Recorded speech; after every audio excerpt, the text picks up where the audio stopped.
Chapter 1349 Constellations 3-inch. This is the world in the 9-star constellation. Yi Qingtang raised her eyes and sized up the place. However, the moment she finished her words, she could feel the intense and intoxicating spirit energy in her surroundings. The spirit energy on the central mainland was more intense than the first domain. However, it was totally incomparable with the spirit energy here. Yi Qingtang felt that she could absorb all the spirit energy into her body through simply breathing. After a few breaths, Yi Qingtang reached the first heaven of the arcane supremacy. Yi Qingtang was stuck at the 10th heaven of Yin-Yang perfected Lord level for a very long time and did not find the right opportunity to level up. However, she entered the higher stage with just a few breaths. Now, Yi Qingtang totally believed the radiant object's words. In such a place that was filled with intense spirit energy, it was not impossible to reach the heavenly venerate stage in 4 to 5 days. Yi Qingtang was curious at the same time. If the spirit energy in the 9-star constellation was so intense, what kind of spirit energy was in the 10-star constellation? Before Yi Qingtang could pull herself out of the joy and surprise, a long-tailed bird flapped its wings and flew across her from the forest. It was supposed to be a very normal thing. However, as the bird flew past Yi Qingtang, she was thrown out by the wings. An insurmountable force hit Yi Qingtang's chest directly. Heavenly venerate stage, Yi Qingtang tried to stabilize herself as she stared unbelievably at the bird that flew past her. She could sense it clearly just now that the aura from the bird's wings was a heavenly venerate's force. Was this some kind of joke? Yi Qingtang was dumbfounded. What kind of place was this? How was it possible that a normal bird possessed the power of a heavenly venerate? Before Yi Qingtang could figure out what was going on, an ancient melody came from the sky. She looked upwards towards the origin of the sound but, in midair, a few shadows could be seen vaguely among the dark clouds. Though it was really far apart, Yi Qingtang could still sense the aura clearly. The strength of the aura made Yi Qingtang's brain buzz, and the ancient melody seemed to chop her heart and soul into pieces. As the sound moved closer, noises arose from the forest. A few wild animals rushed out of the woods suddenly. They seemed to be chased by the ancient melody and escaped in the opposite direction as they roared. The direction they were trying to escape was exactly where Yi Qingtang was at. Yi Qingtang tried to bear with the effect from the ancient melody. Her eyes were full of surprise from the animals running towards her. All of them possessed the power of heavenly venerates. What the fuck? What kind of place is this? How come all the normal animals are at the heavenly venerate stage? The little white tiger was really shocked. Yi Qingtang's expression darkened immediately. If she was knocked by any of the animals, she could be killed right away. What kind of cultivation place was this? Any creature here could kill her instantly. 1350 Traps 1 Yi Qingtang turned back immediately as the animals approached. However, she noticed that there were halos floating behind her, and they were about to disappear. Is this the exit? The exit was about to disappear. Yi Qingtang carried the little white tiger and dashed towards the exit instantly. She did not care whether she could level up immediately. She might not even live for a day here based on her current strength. The scene in front of her was covered by layers of glints. Yi Qingtang felt the world spinning, and she was back into the constellations on the next second. The surroundings with intense spirit energy disappeared along with the heavenly venerate creatures. You came out fast. The radiant object asked as it saw Yi Qingtang running back from the 9-star constellation. Yi Qingtang took a deep breath secretly, and her back was filled with cold sweat. She started to curse the radiant object in her heart. Suitable for her. The place was extraordinary to level up. However, based on Yi Qingtang's current ability, she could not even survive inside. Everything inside was at the heavenly venerate stage. Even an insect could be at least at the arcane supremacy stage. Yi Qingtang was only at the first heaven of the arcane supremacy. She might not even know how she was killed inside. You were saying that the 9-star constellation was suitable for me. Yi Qingtang stared at the radiant object, and she could not equate the god of nature to kindness anymore.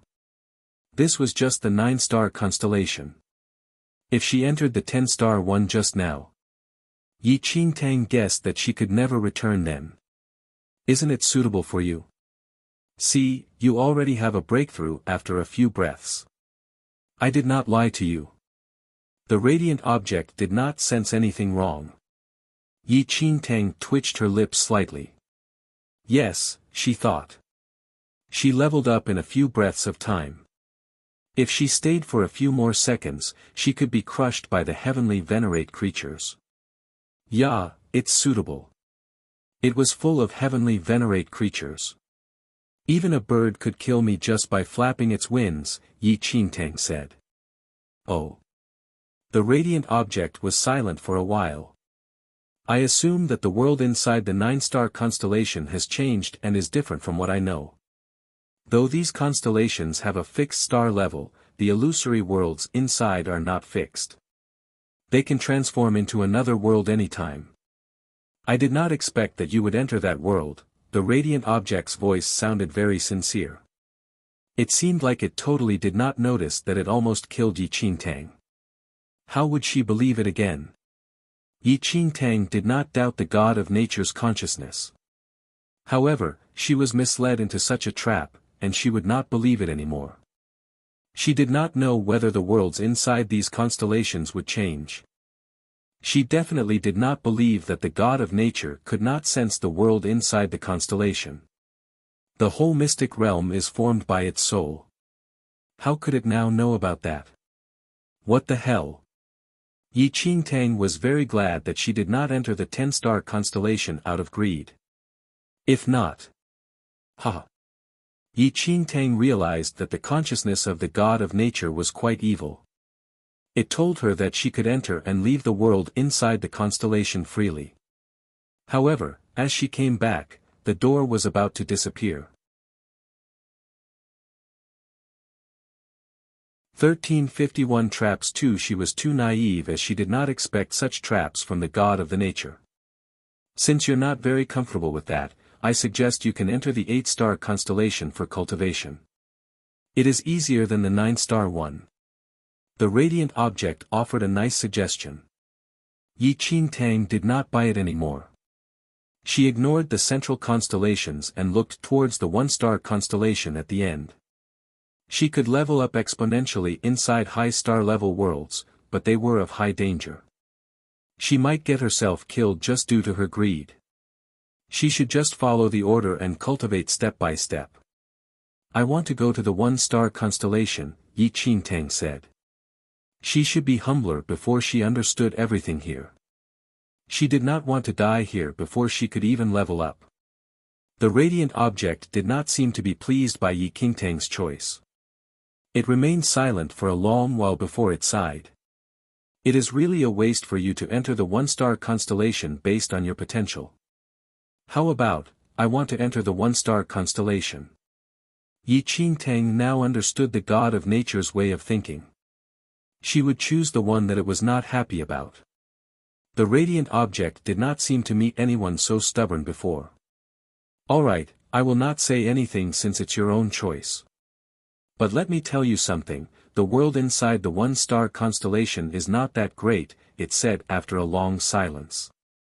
It was still trying to influence Yi Qingtang's choice. Yi Qingtang did not bother to reply. She carried the little white tiger and walked into the 1-star constellation that floated in front of her. Her view was covered by glints again. Yi Qingtang felt a sense of peace after the world spun in front of her. She opened her eyes, but she was stunned by her surroundings. She was in a poor little room.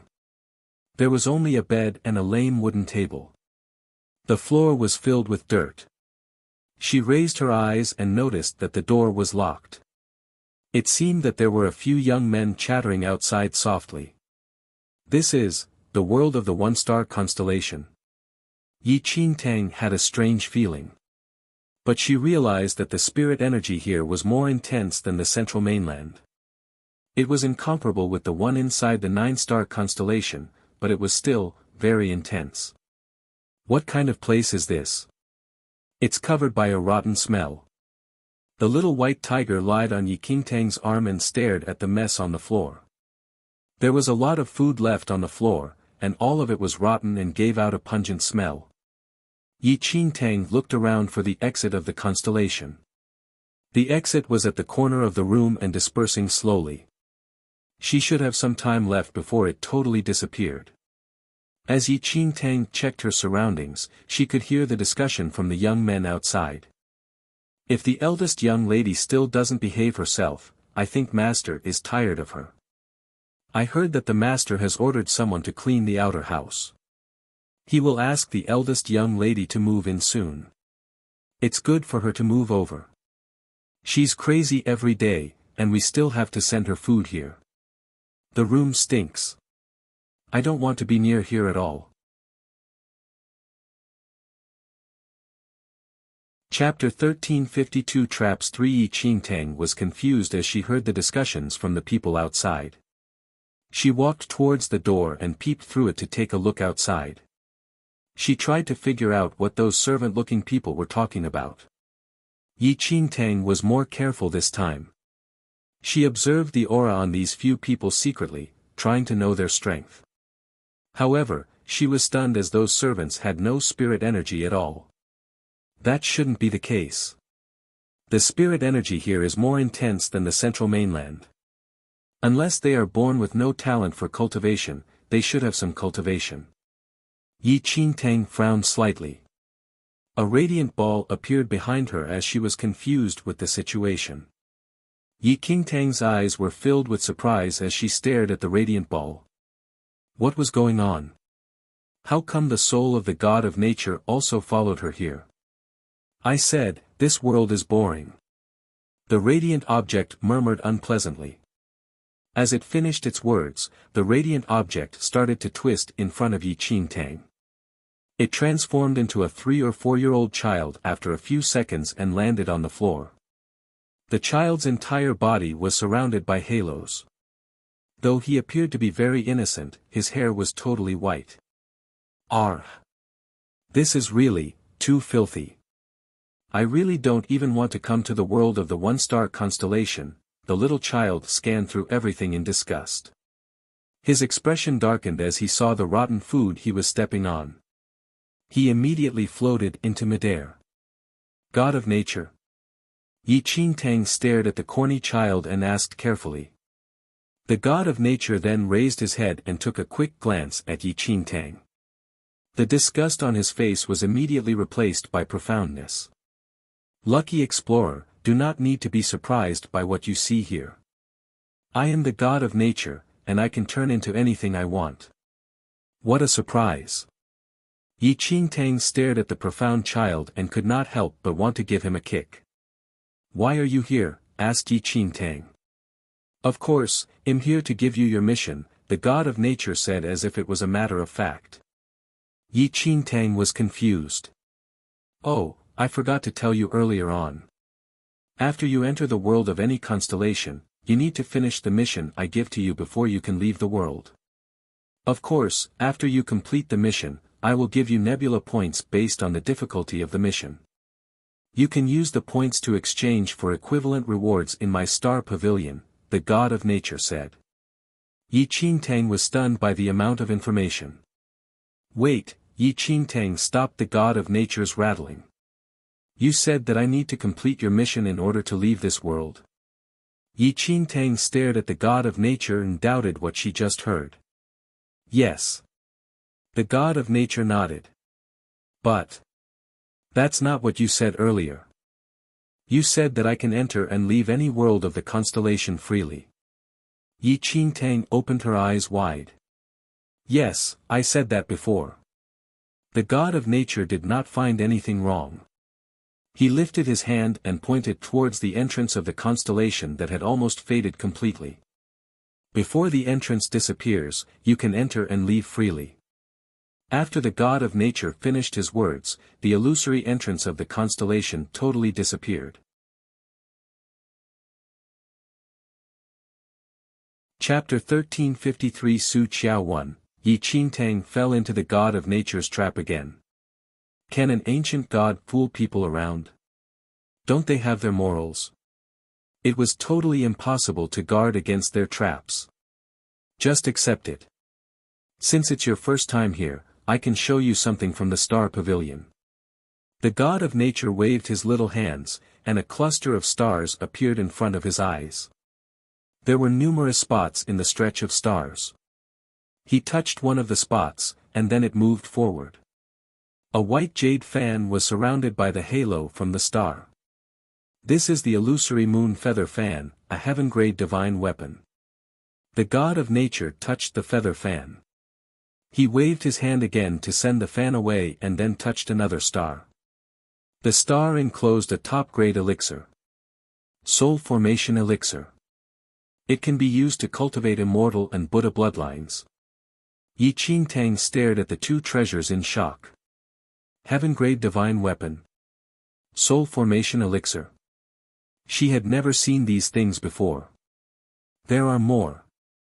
As long as you complete the mission, you can use your nebula points to exchange them. I'm always very generous to explorers.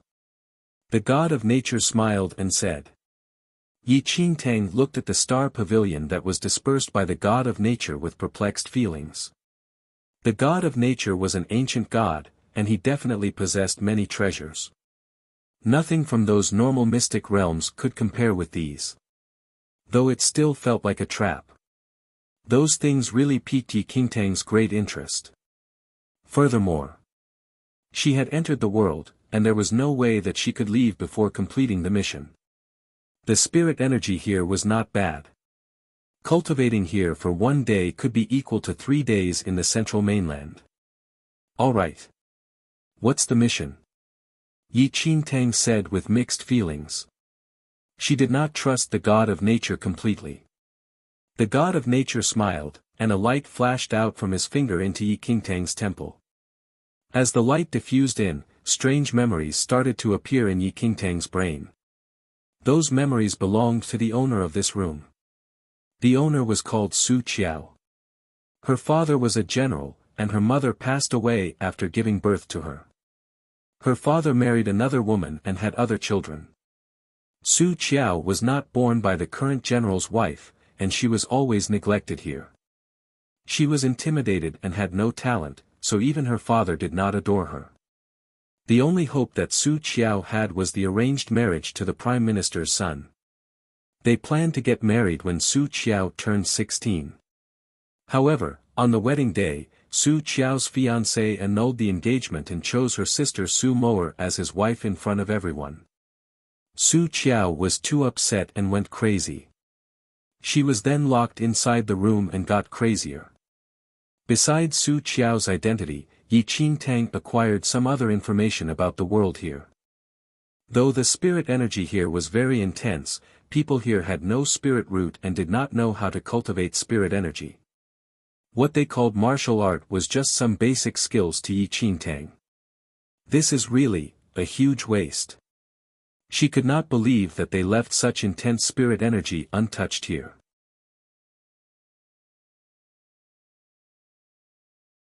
(1354) Su Qiao 2, your first mission is to become the ruler of the general's residence.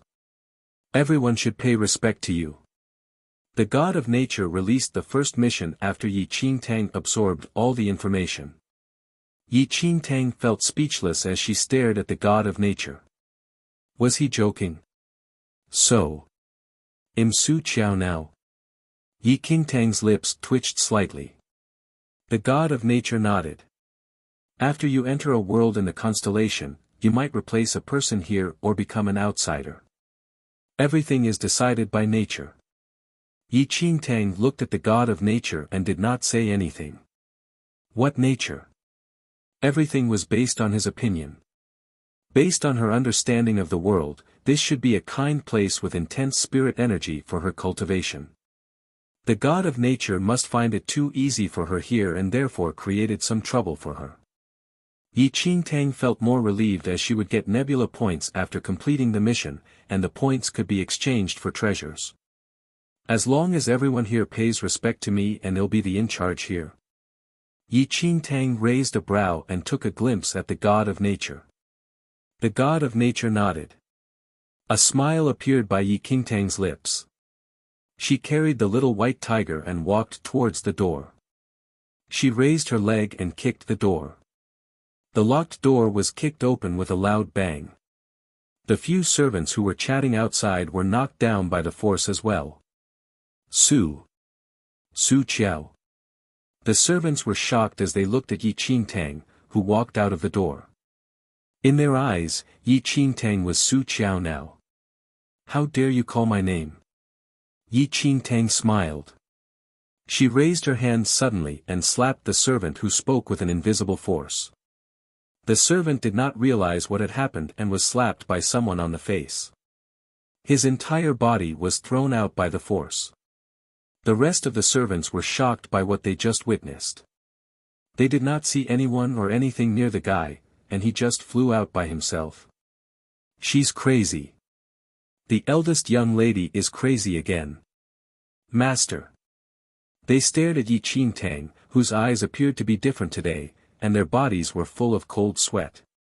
They ran away immediately and thought that their eldest young lady went crazy again.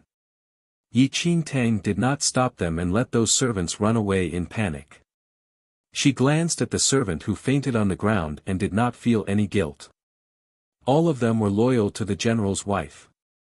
Su Qiao was not respected in the family, and these servants disrespected her after taking the order from the general's wife.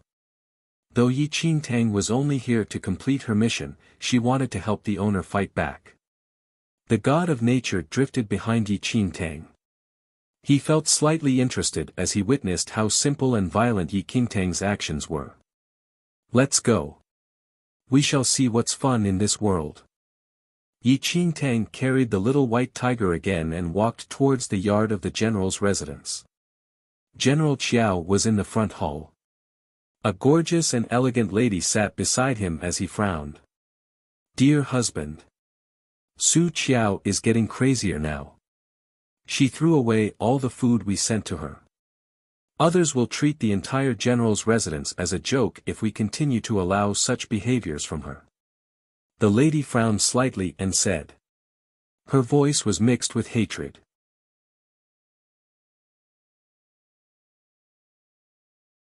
The lady was the general's wife and Su Qiao's stepmother. She was trying to convince General Qiao to send Su Qiao away. General Qiao frowned, and his expression darkened. The general's wife observed the concern that General Qiao had and took a glance at the girl standing behind her. The girl was called Su Liner. She was born by the general's wife and was the third young lady in the general's residence. Father, I think mother is right. My elder sister is getting crazier, and it has become a topic for discussion in the city. The young lady from the Ho family asked about that when I was out yesterday. Su Liner was on the same line as her mother and wanted to chase Su Qiao out of the general's residence. Su Qiao is my daughter. Though she is crazy now, if I chase her to another residence, others may badmouth behind my back. It's not appropriate. General Qiao shook his head. He did not care about Su Qiao's life at all.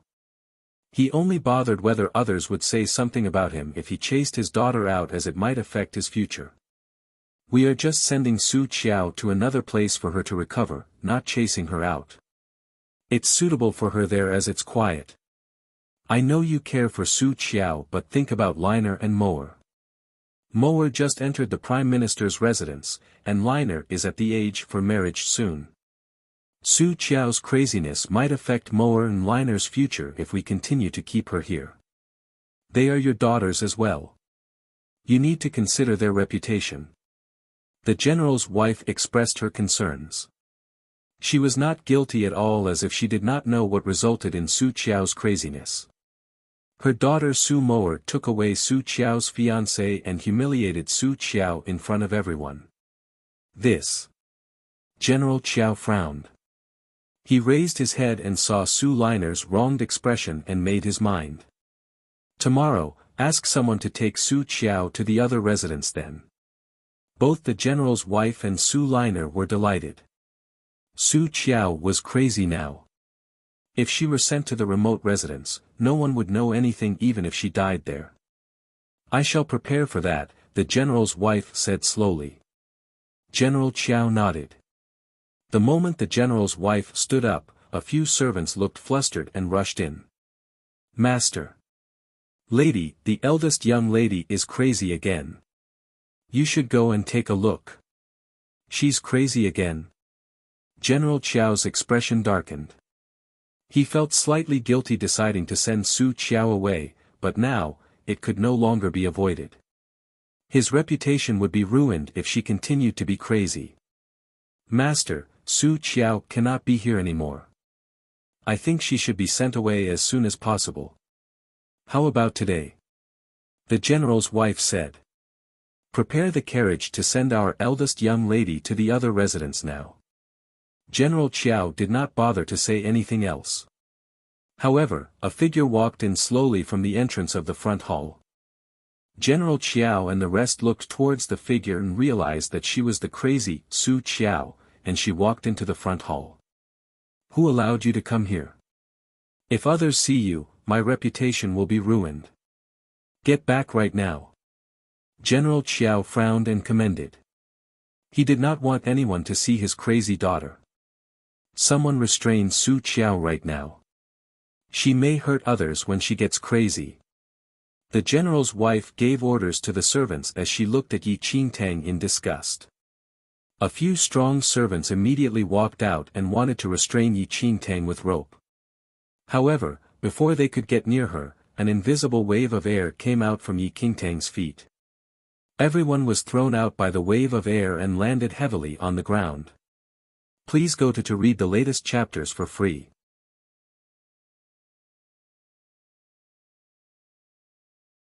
Chapter 1356. So week 1. The world here was totally different from the one Yi Qingtang was in previously.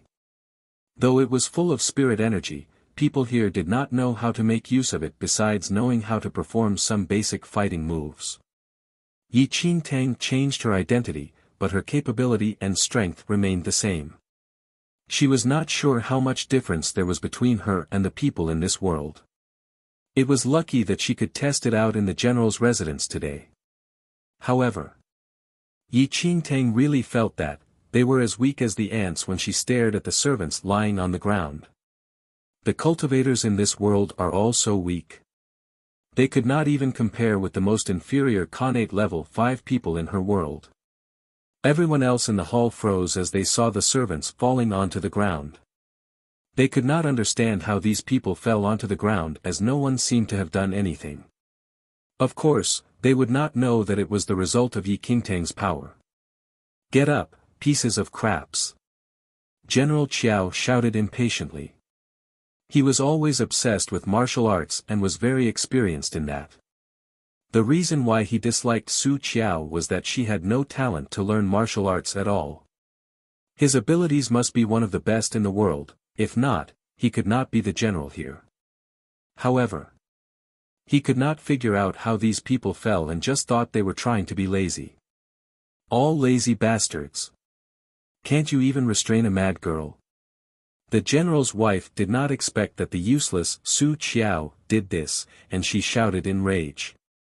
However, those servants groaned on the floor and could not get up no matter how the general and his wife tried to command them.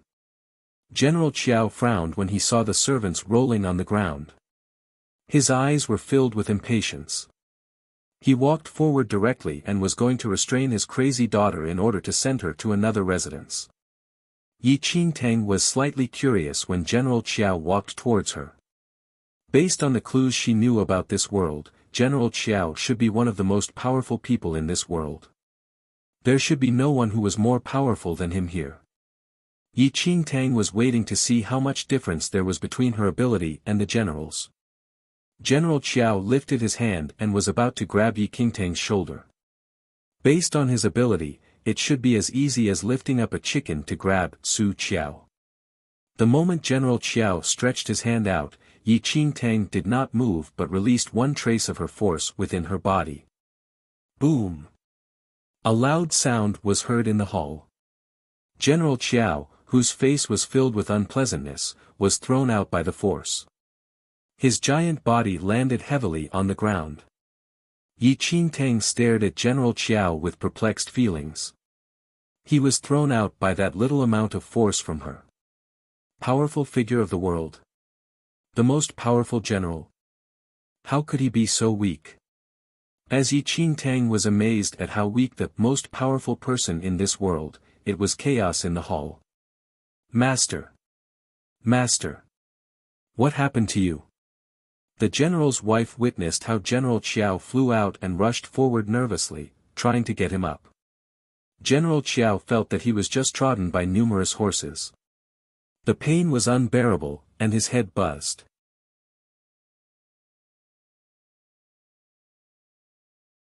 Chapter 1357. So weak too, General Qiao did not know what was going on.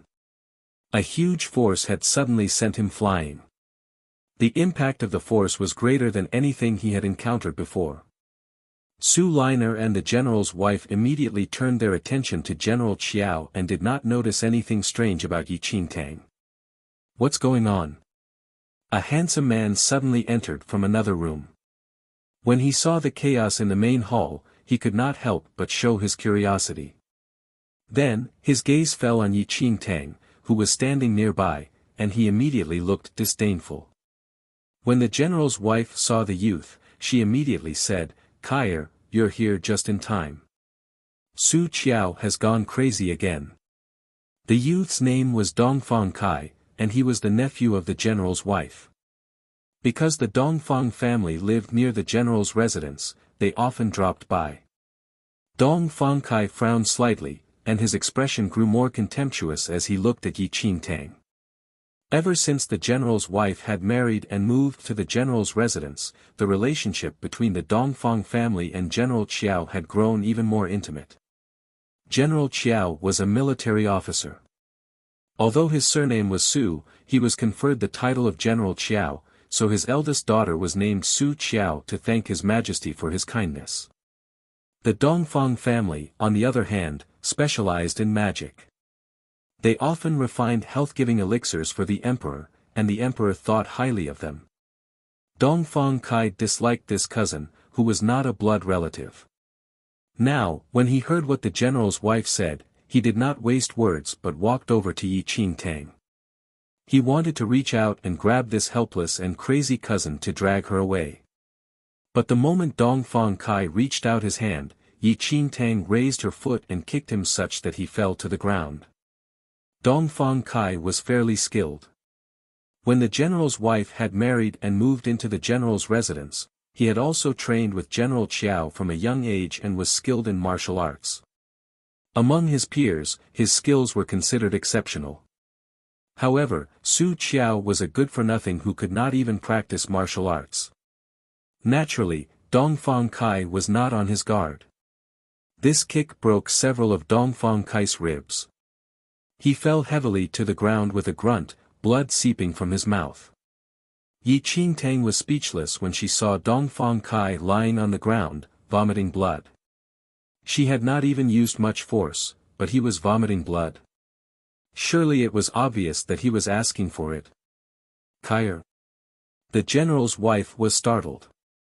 She not had expected Yi Qingtang to fight back. Even General Qiao was shocked by the events unfolding before his eyes, not to mention his wife. What is going on? How has Qiao suddenly learned to fight so viciously?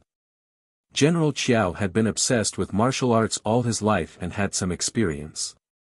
Yi Qingtang's casual kick had shocked General Qiao. Such force and speed could not be achieved without 30 to 50 years of cultivation. But the general's wife, who did not know much about martial arts, was not aware of this. Her face grew grim when she saw that this crazy Yi Qingtang had hit her nephew. Su Qiao, how dare you hit someone? The general's wife had also been disdainful of Su Qiao. Now, she walked over to Yi Qingtang furiously and raised her hand to slap Yi Qingtang in the face. But before the general's wife could slap Yi Qingtang, the latter had given her a resounding smack instead. The general's wife instantly spun like a top. The force of the blow caused her to spin several rounds before she stumbled and fell onto the ground.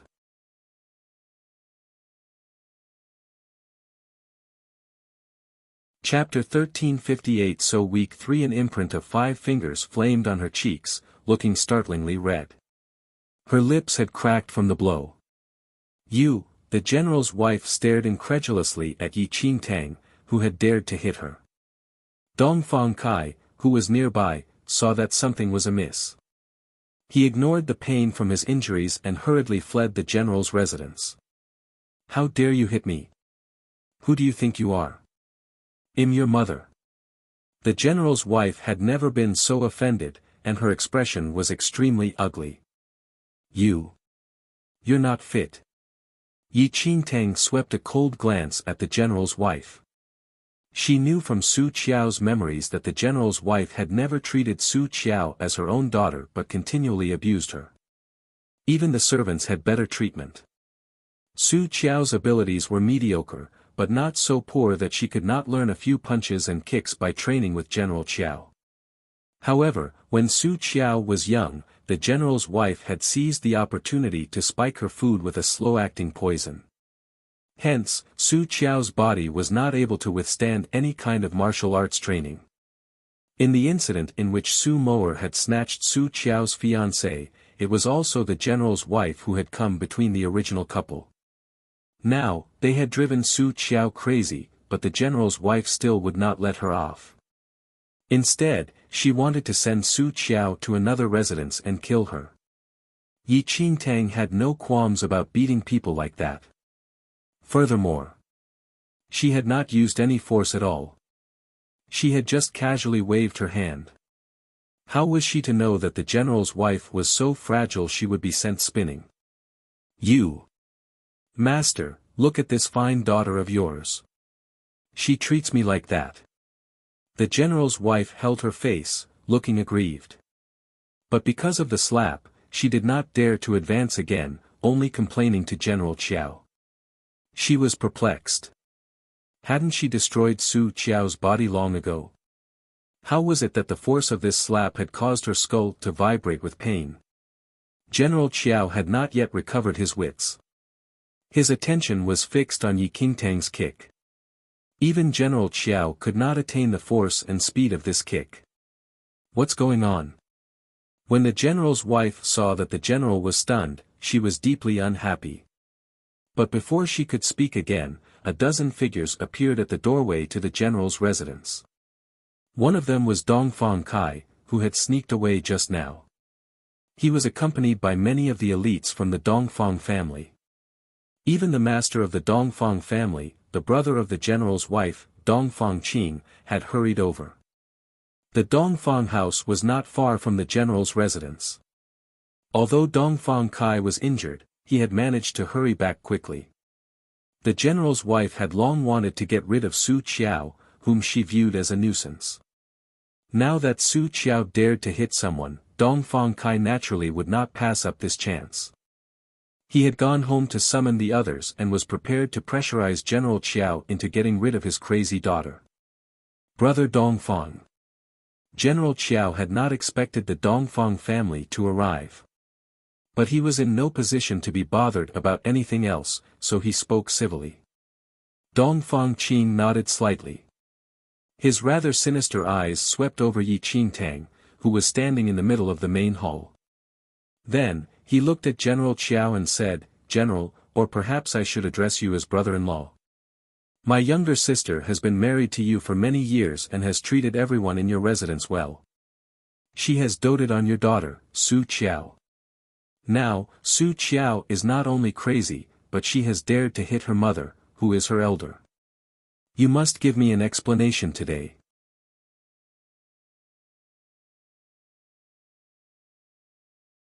"1359 You are deliberately provoking me."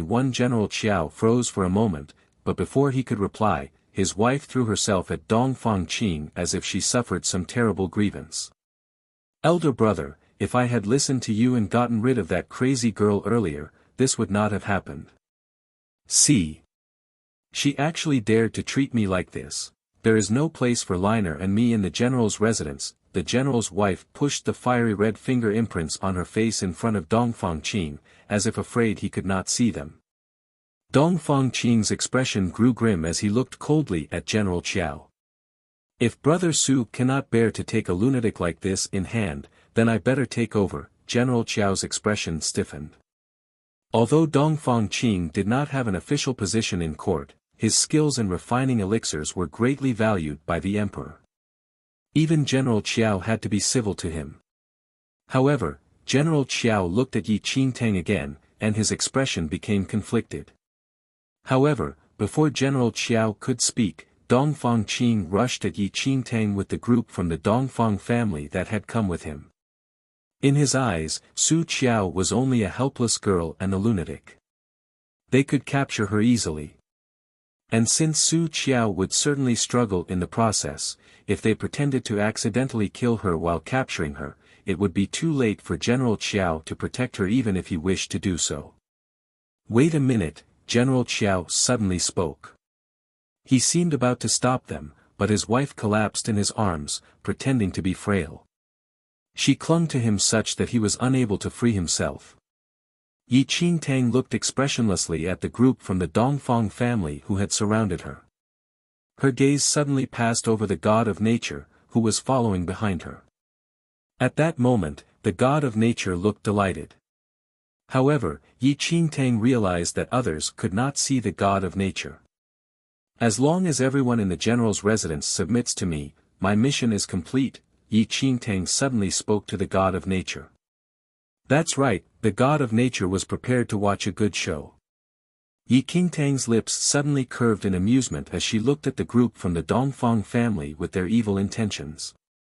Be it General Qiao or Dongfang Kai, their abilities were so poor that Yi Qingtang was not even interested in exerting herself. But when she saw so many people rush at her, she thought she might as well test whether the people in these worlds were really so incredibly weak. The group from the Dongfang family had not heard the conversation between Yi Qingtang and the god of nature. They simply followed Dongfangqing's instructions and rushed forward to capture her. But when they had advanced and just rolled up their sleeves to catch and kill this lunatic, a cold light suddenly flashed across Yi Qingtang's eyes. A blast of air suddenly rose from Yi Qingtang's feet, and her figure vanished instantly. Before Dongfangqing could see Yi Qingtang, he suddenly felt a huge force attacking him from behind. He was instantly sent flying. No one present knew what was going on. They only saw a flash of light that looked like lightning, rushing around them. The light passed in an instant, leaving chaos in its wake. The men from the Dongfang family did not know what was going on. They were sent flying in all directions by this invisible force.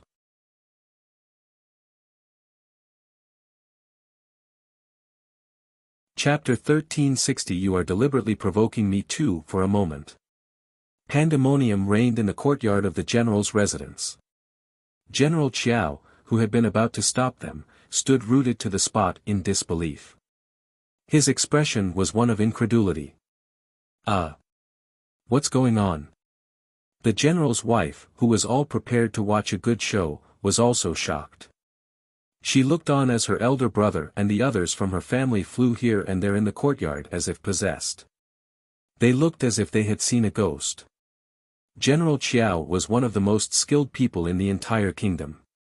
Even so, he did not even have the ability to clearly see Qingtang's movements. Within the span of a few breaths, the entire courtyard of the general's residence was in disarray. Dongfangqing was one of the first to be hit. He lay motionless on the ground.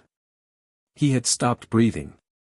Only Yi Qingtang stood casually amidst the group. Her expression was rather strange. She had thought that General Qiao was pretty weak but had not expected that. These people from the Dongfang family were even weaker than General Qiao. Was there even one person in this world who could fight? Yi Qingtang was speechless. She did not know that this group of people who had collapsed on the ground were considered elite fighters in this world. Dongfangqing, in particular, was almost on par with General Qiao. Outside of the capital, he could become a chief anywhere else. But this chief was now lying motionless on the ground. He was not even breathing. Elder brother. Elder brother, when the general's wife saw the chaos, she could not maintain her act any longer. She wept as she ran to Dong Fangqing's side. She turned ashen as she looked at Dong Fangqing, who was bleeding copiously from the eyes, ears, mouth, and nose. Dong Fangqing had died just like that. You lunatic, you killed my elder brother. The general's wife glared at Yi Qingtang. Her expression was a mixture of fear and hate. Yi Qingtang stared blankly at her. Dead? Surely he cannot be that weak. She had just moved her hands and legs a little and had not even used any force. And he had died. Why the hell is he so weak? They really were not deliberately provoking her. For some reason, Yi Qingtang had a strange feeling that the disparity in ability between her and the people of this world was even greater than that between her and the heavenly venerate-level animals in the 9-star constellation. She had just moved her fingers slightly, and they had all died. General Qiao was completely shocked. He thought that his daughter was a good-for-nothing who could not learn martial arts. Then, she had turned into a lunatic and was probably ruined for life. Unexpectedly, Yi Qingtang's casual act today had smashed General Qiao's worldview. How terrifying was her power! Even his master probably could not defeat dozens of people from the Dongfang family in such a short span of time. Apart from Dong Fangqing, a dozen men from the Dongfang family had come along. Now, 7 or 8 of them were dead, and the survivors were all injured. Up to now, they could not figure out what kind of sinister power Yi Qingtang had used to strike them all down. When the rest saw that their family master was dead, a chill crept down their spines. They were so frightened that they shivered. Because Dongfang Kai was injured, he had not advanced. He thought that his father and the general's wife could take care of this lunatic, but who knew? In the end, all he had was Dong Fangqing's body that was slowly turning cold.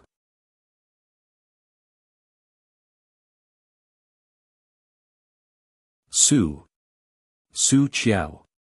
You dared to kill my father. Dongfang Kai shook as he stared at Yi Qingtang.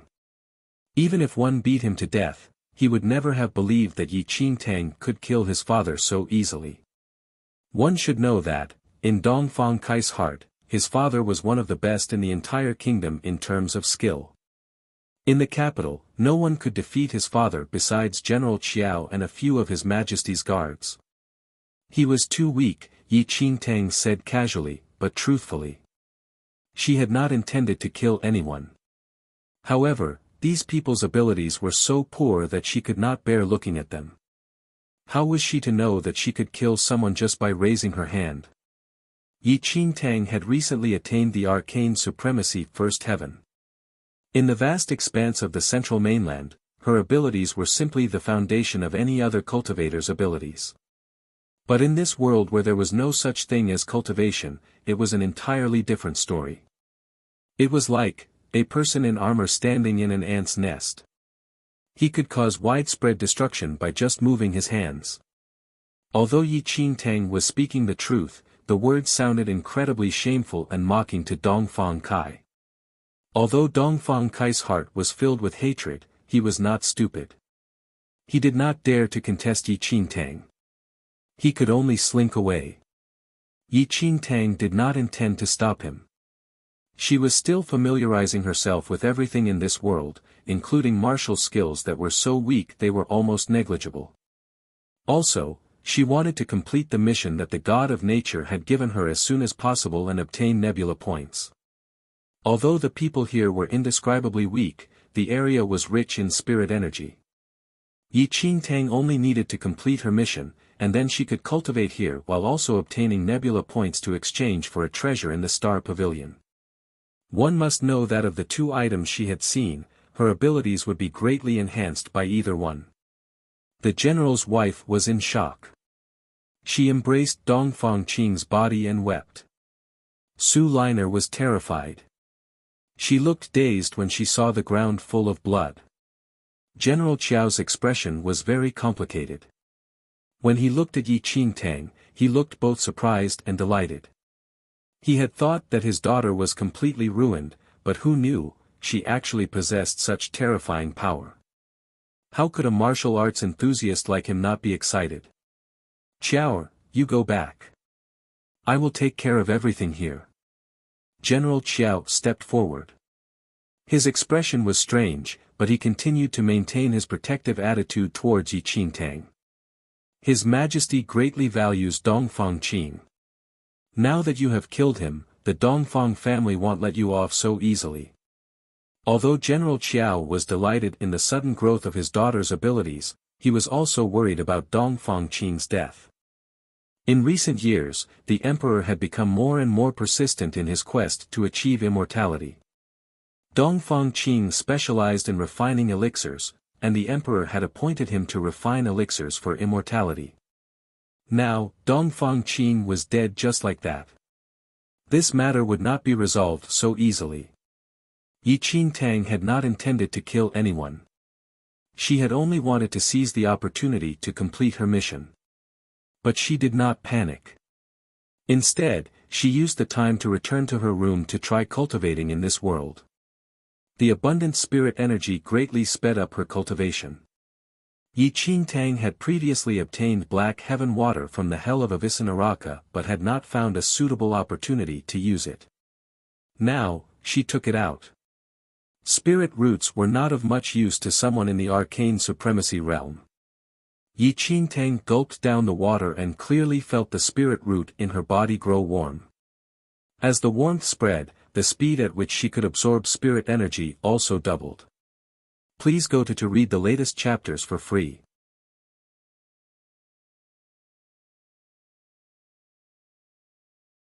Chapter 1362 Mission completed. 1 Within half a day, Yi Qingtang leveled up by another heaven.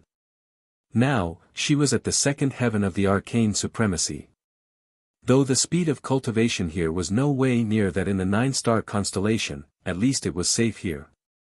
After all, Yi Qingtang might not even have time to run away in the world of the 9-star constellation. She did not even imagine trying to cultivate there peacefully. As Yi Qingtang leveled up, a red light dispersed from her body, filled the whole house, and dashed into the sky. As General Qiao was worried about how he should handle Dongfang Qing's death, he suddenly noticed that all the servants had gathered outside Yi Qingtang's room and kowtowed towards the house in fear and respect. General Qiao was confused, but when he saw the red light surrounding the room, he was totally shocked. Red light from the sky? He only heard about such a phenomenon from legends. According to the legends, that would only occur when an immortal came to the earth. An immortal came to the earth. General Qiao suddenly recalled how his daughter suddenly gained great power and abilities, and he felt dazed. Was it possible that an immortal assisted his daughter? The red light was getting brighter, and the citizens who were around the general's residence also noticed it. They were all amazed and thought that an immortal appeared. Within a short period of time, many citizens brought tributes and kneeled outside the general's residence. Yi Qingtang did not know anything that happened outside as she restored her aura from leveling up. In Yi Qingtang's original world, everyone was used to phenomenons that occurred from spirit energy when someone leveled up. People might just pay attention to that, but no one would treat it as the appearance of an immortal. If Yi Qingtang knew how people in this world came out with such a ridiculous belief from her leveling up, she might just vomit blood. The red light disappeared after a while. People outside kowtowed for a while more and dispersed in respect. The appearance of an immortal was spread among the city. General Qiao was curious and excited at the same time. However, before he could ask Yi Qingtang about that, some trouble came. The emperor was enraged by Dongfang Qing's death, as General Qiao had expected. The Dongfang family just reported how Yi Qingtang killed Dongfang Qing to the emperor. Even the general's wife's eldest daughter Su Moer, who forcefully took Su Qiao's fiancé, also joined her father-in-law to report the case to the court. The emperor waited for an immortal elixir from Dongfang Qing all the time so that he could be immortal. However, the only person who could refine the elixirs for him was now dead. The emperor asked his people to bring the culprit Yi Qingtang to the palace immediately out of rage. General Qiao was shocked when he knew about that, but he really wanted to protect Yi Qingtang. Qiao, I'll bring you to apologize to the emperor. Trust me, you will be safe even if I have to abandon my position. After witnessing Yi Qingtang's power and the red light phenomenon, General Qiao was determined that he must protect his extraordinary daughter. Yi Qingtang's expression was odd after hearing General Qiao's swear. After Yi Qingtang leveled up, the god of nature told her that she had completed her mission.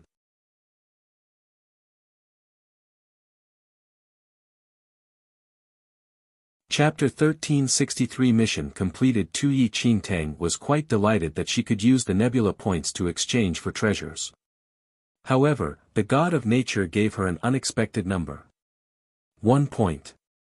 Yi Qingtang was slightly stunned when she saw the number of points, but she thought that it only required a few points to exchange for rewards in the Star Pavilion. That might be the reason why the reward was so little.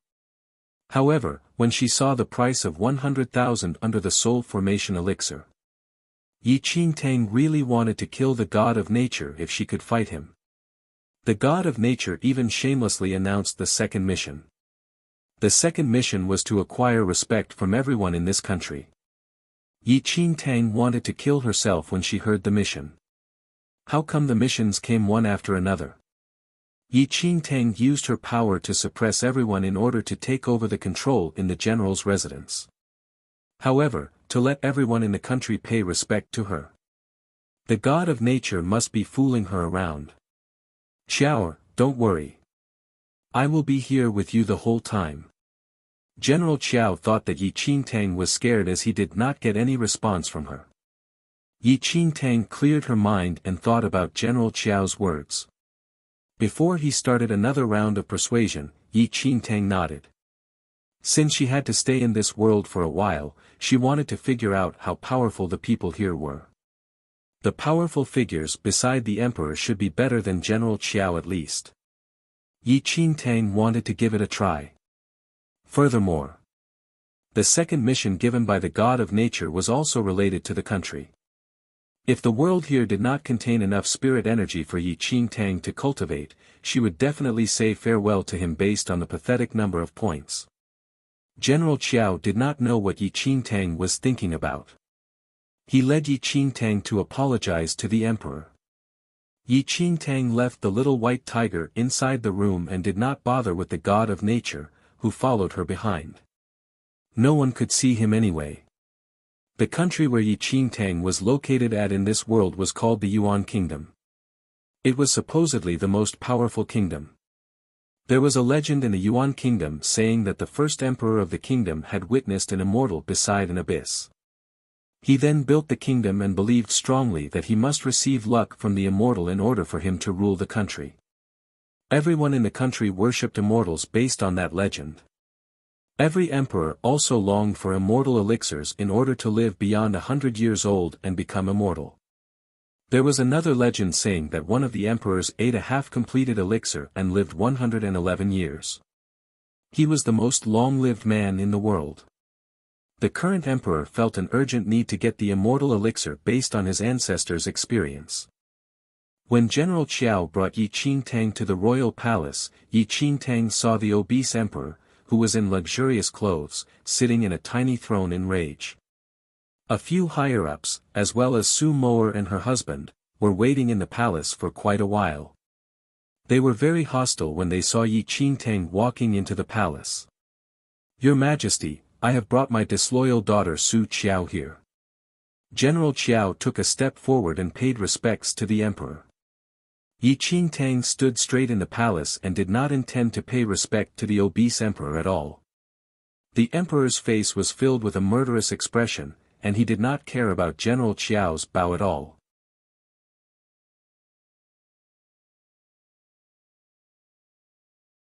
Chapter 1364 Mission completed. 3 The emperor said coldly, "General Qiao, you have a good daughter here. How dare you to kill Taoist Master Dongfang? Your family is really not afraid of anything. People who were good at refining elixirs were called Taoist masters in this world. Dongfang Qing was the best master in refinement in the Yuan kingdom. Your Majesty, Xiao is still young. She was crazy for a period of time due to some events. That's why she made such a huge mistake. General Qiao was very determined to protect her daughter and pleaded for mercy. However, the emperor would not let go of Yi Qingtang so easily. General Qiao, I should not take it on your whole family since you have contributed greatly to the kingdom. However, Su Qiao will be dead here. You're always loyal to me, so she will be just given a glass of poison. After the emperor finished his words, a servant at the side held the glass of poison that was prepared long ago and walked forward. General Qiao was shocked when he saw the poison. How could he not know about it after being the general for so many years? He was too familiar with its bitter smell. That was a special poisonous wine in the royal family. It was so poisonous that anyone who consumed a drop of it would have his organs to rot and die. There was absolutely no cure to it. Obviously, the emperor did not want to keep Yi Qingtang alive. He did not show any mercy even when General Qiao kneeled and pleaded. Your Majesty, I'm willing to use my everything in exchange for Su Qiao's life. Please, Your Majesty, shut up. The emperor shouted. You should be grateful for your contributions over the years. If not, your entire family will die along with Master Dongfang today. Master Dongfang had been looking for ways to refine immortal elixir for me all the time.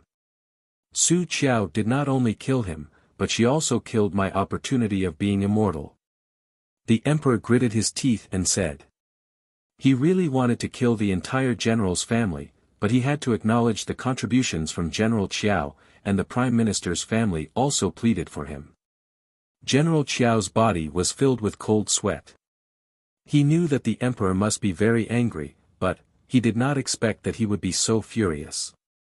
Su Moer was confused as she stared at her nervous father.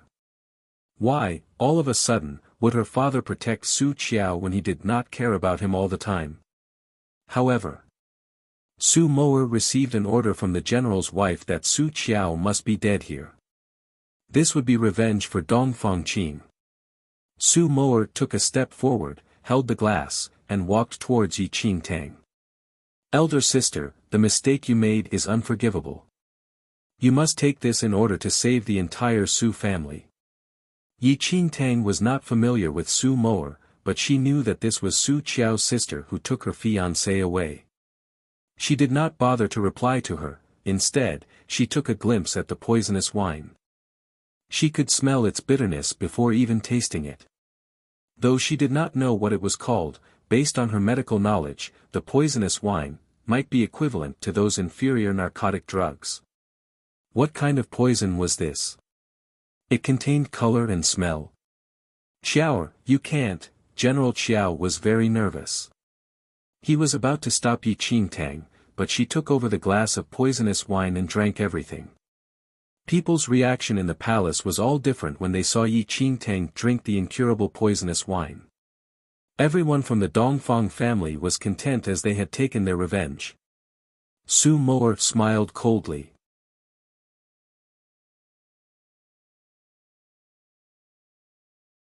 Chapter 1365 Gap 1 Your Majesty, Su Qiao is dead now.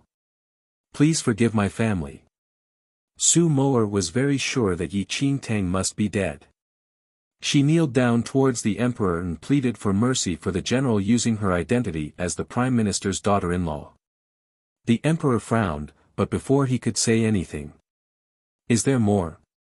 After drinking the glass of poisonous wine, Yi Qingtang shook the empty glass and stared at everyone in the palace calmly.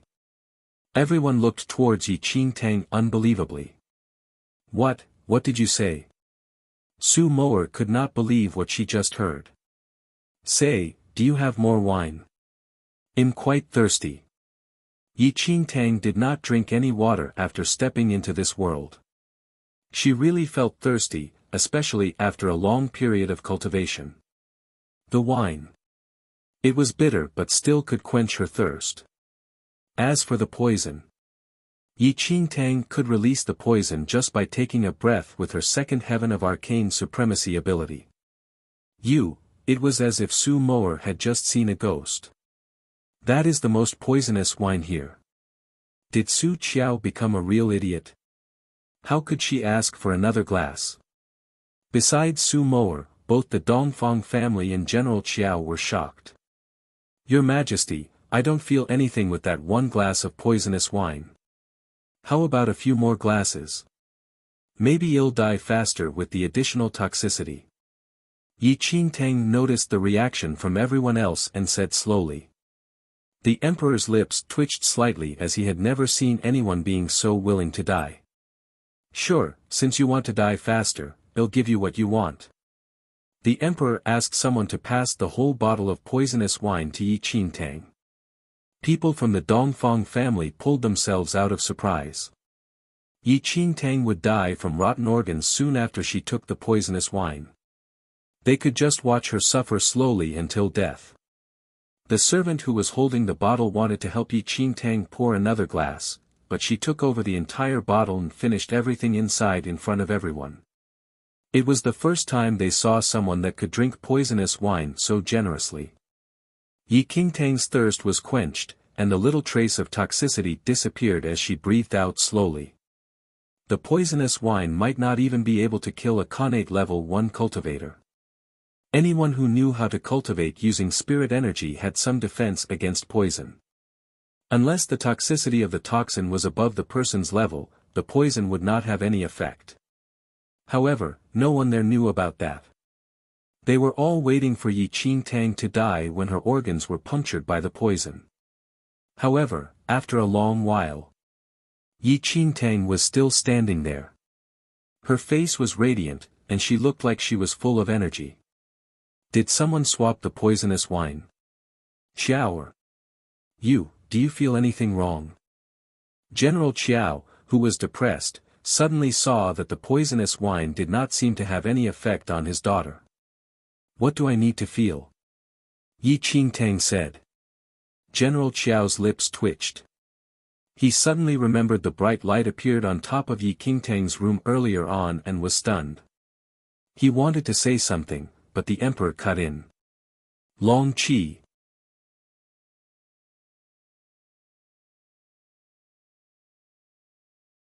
Chapter 1366 Gap 2 The emperor's expression was very unpleasant. He could not understand why the entire bottle of poisonous wine could not kill Yi Qingtang. However, he was still determined to kill her. After the emperor finished his words, a giant man who was wearing gold armor jumped out and landed in front of Yi Qingtang. Long Qi was the most powerful person in the Yuan kingdom. He was the one that the emperor relied the most on. Yi Qingtang narrowed her eyes, and she was more cautious now. According to the rumors, Long Qi was very powerful, and he had reached the top in the world. Part of the reason why Yi Qingtang came to the palace was to meet Long Qi and judge the ability of people in this world. Though Yi Qingtang was able to beat everyone before, she was still very cautious in front of Long Qi. She held a talisman in her hand secretly. She acquired the talisman from the hell of Avicenaraka before. It could transmit her away for a short distance, about a few hundred meters away.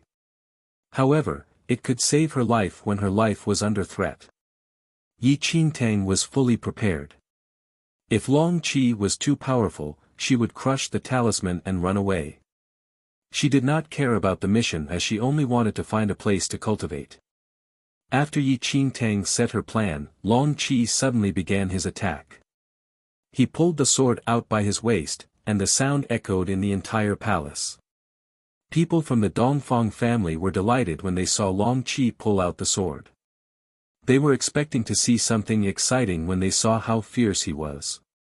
Yi Qingtang stared at the sharp sword in Long Qi's hand, but she did not notice any sword breath on it. If she did not pay attention to that, based on the Dongfang families and Su Moer's shocking reaction, she would really believe that Long Qi's sword could end her life here right away. Long Qi was expressionless. Yi Qingtang was just a normal girl in his eyes. He could just kill her with one slash. Long Qi slashed the sword down towards Yi Qingtang's head. Everyone held their breath as they heard the sound when the sword slashed through the air. He was really the most powerful person of the Yuan kingdom from his imposing demeanor. Yi Qingtang must be dead now. Clang! A crisp sound echoed in the huge palace. Long Qi slashed his sword down, and it landed on Yi Qingtang's head. However, the moment it touched her head, the entire sword broke into half from the center. Clank clank clank.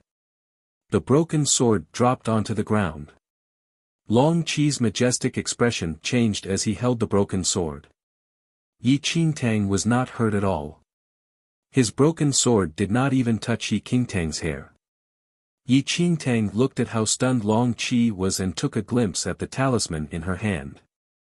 So, that was the ability of the most powerful person in the Yuan kingdom? Yi Qingtang felt she was stupid for the first time ever. She was so cautious when dealing with an ant's attack. She even took out her talisman. She kept away the talisman and used 2 fingers to hold on to the broken sword and moved it away with little force. Yi Qingtang really did not use much force, but Long Qi could not resist her movements even though he had used all his force.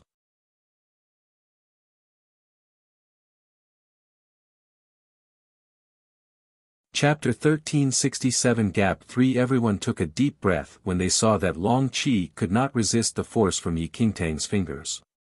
His face was totally red, and his nerves could be seen clearly on his neck. The emperor's expression darkened.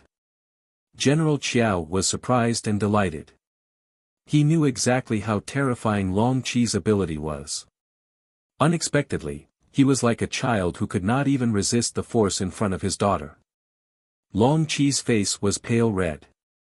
He abandoned the sword when he knew that he could not resist Yi Qingtang's force. Instead, he swung his fist at Yi Qingtang's face. Yi Qingtang snapped her finger lightly. Long Qi was sent flying and hit the wall of the palace. The wall collapsed under the force.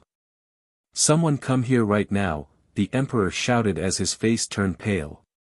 He had just witnessed how the most powerful person under him was thrown out by Yi Qingtang's finger.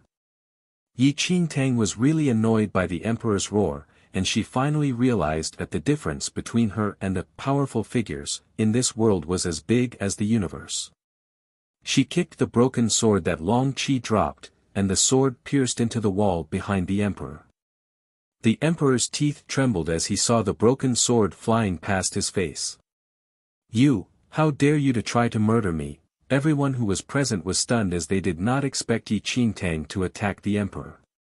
General Qiao was determined to protect his daughter, but he was terrified when he saw that his daughter was acting out of manner. "Qiao, no," Yi Qingtang did not bother about others' reactions. She only remembered the second mission given by that cunning god. The emperor's face was filled with terror. Yi Qingtang contemplated for a second and said, "What's the matter with Dongfang Qing's death? If you want the immortal elixir, I can refine one for you." "You? What do you use to refine? Are you a Taoist master? You think that when you say you can, it really means you can achieve that?" Even Master Dongfang did not manage to refine the immortal elixir. "How dare you say such things?" The emperor was agitated and scared at the same time. Yi Qingtang raised her eyebrows. "Dongfang Qing is just a piece of junk." "What master? Everything he could refine, I can do that as well. Anything he can't, I can." Those are really some big words. Do you think that you are an immortal?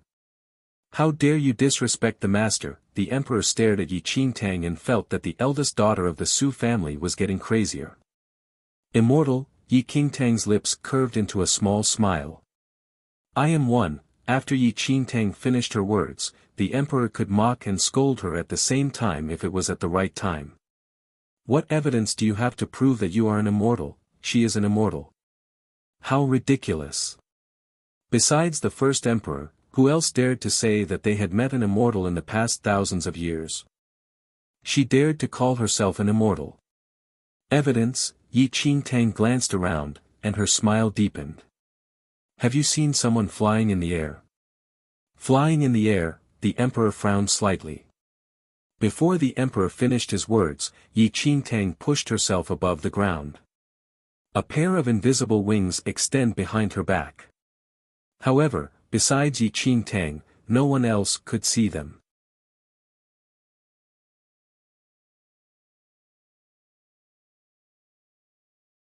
Chapter 1368 An Immortal.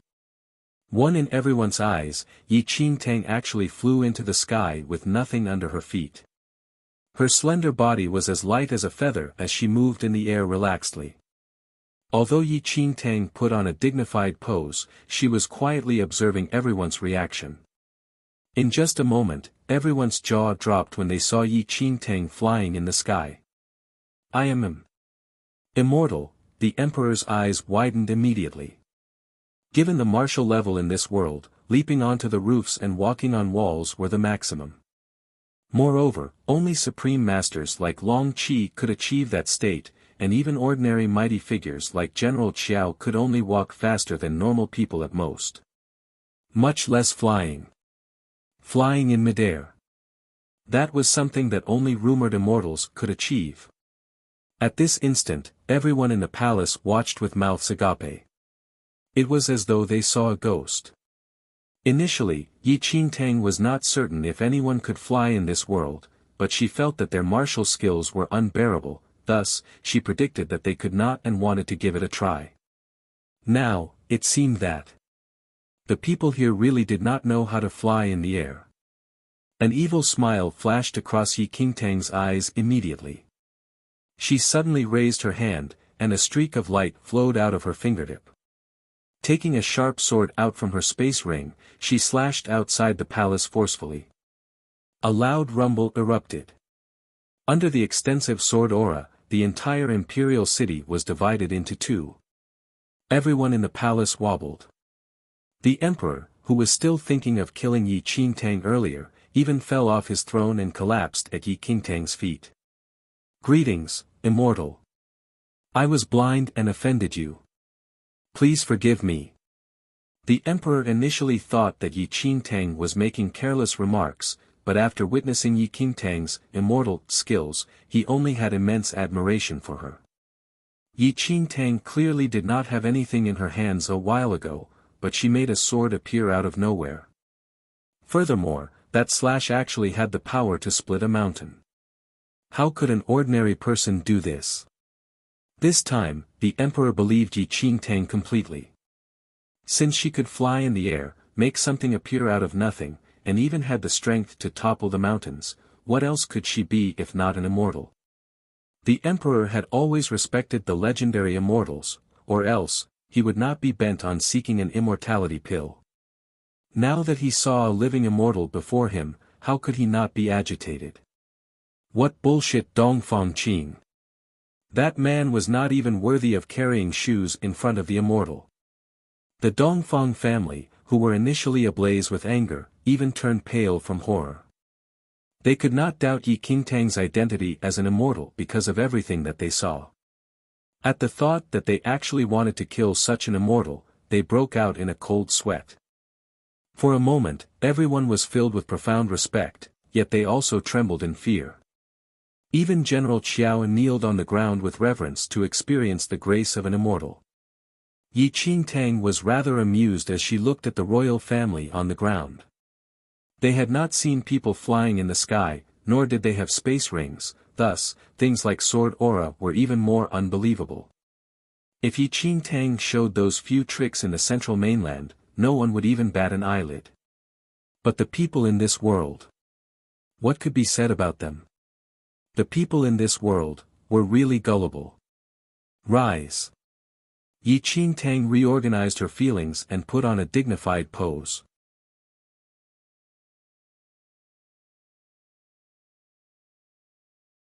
Chapter 1369 An Immortal. 2. Everyone stood up unsteadily. Whether it be the Dongfang family or the emperor, everyone looked at Yi Qingtang with reverence. They never thought that they would actually personally see an immortal on earth in their lifetime. Immortal, I offended you greatly earlier on. Please forgive me, the emperor said hurriedly in fear that his actions made the immortal displeased. It's fine, Yi Qingtang waved a hand. She started having thoughts as she looked at the respectful expressions of everyone in the palace. She still had to accomplish the second mission that the god of nature assigned her, and it would probably be very difficult to complete it alone in a short span of time. The emperor did not know what Yi Qingtang was thinking about and merely looked at her silently and cautiously. Hesitating, he said, "Immortal, the immortality pill that you previously mentioned about." Previously, when Yi Qingtang mentioned the immortality pill, the emperor naturally did not believe her. But now, it was completely different. Wasn't it an easy feat for this immortal to refine an immortality pill? Yi Qingtang was still worried about finding an excuse to ask the emperor for help in accomplishing the second mission. When she heard the emperor saying that, a smile emerged in her eyes, and she put on a calm front. "I will not go back on my words since I have promised you." Yi Qingtang subsequently retrieved a pill from her space ring. The emperor obviously did not know about the space ring and was overjoyed when he saw that Yi Qingtang made a pill appear out of thin air. "This is the immortality pill that you wished for. You may consume it." Yi Qingtang placed that pill in the emperor's hand indifferently. Excitement filled the emperor's eyes as he cautiously received the pill and examined it detailedly. Leaving aside the effects of consuming this immortality pill, just the smell of it in his hands cleared his mind and refreshed him. The emperor kept that immortality pill carefully, but a thought occurred to him. Although the immortal said that this was an immortality pill, the emperor was still rather worried as, after all, he once offended her. "May I know what plans you have in the coming days? My Yuan kingdom has always respected immortals greatly. If you don't mind, you can stay here for a few days. I will immediately order people to prepare a place for you. If you are free, can you preach to my citizens?" The emperor spoke cautiously in a probing tone, and the way he phrased his sentences made him seem to be asking on his citizens' behalf. In reality, he wanted Yi Qingtang to remain in the Yuan kingdom as firstly, the kingdom would flourish rapidly with an immortal overseeing them. Secondly, a few decades were needed to see if the immortality pill really had any effect. If the immortal left and he realized that there was something wrong with this pill in the future, he had no one to turn to. Yi Qingtang looked at the emperor without any emotions as though she was thinking about his suggestion. However, she was jolly on the inside. The pill that she gave the emperor just now was merely an ordinary pill in the central mainland and indeed could strengthen one's body. But immortality? That was really overthinking it. In Yi Qingtang's original world, as long as one was powerful enough, living for hundreds or thousands of years was not an issue. With the Holy Lord of Shadow's skills, living up to 10,000 years was also normal.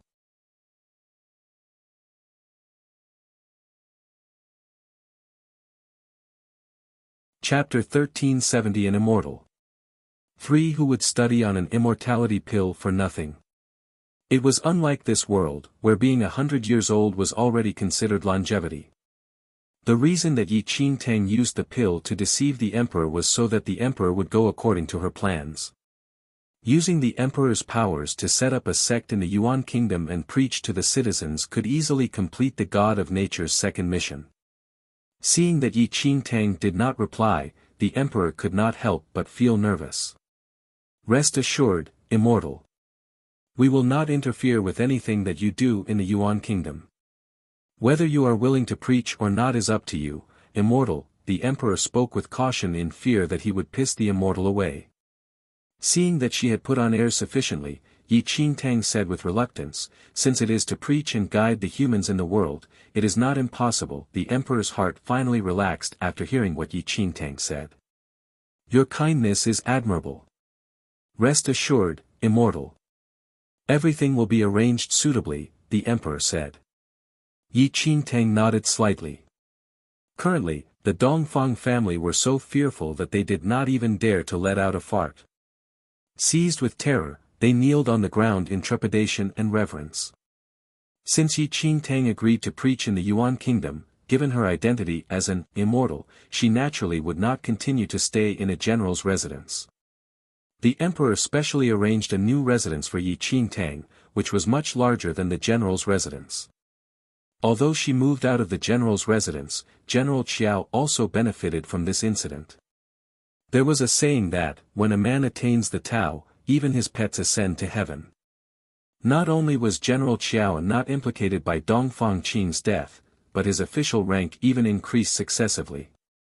In contrast, the premier's family was startled after knowing that the previously dim-witted Su Qiao was the reincarnation of an immortal.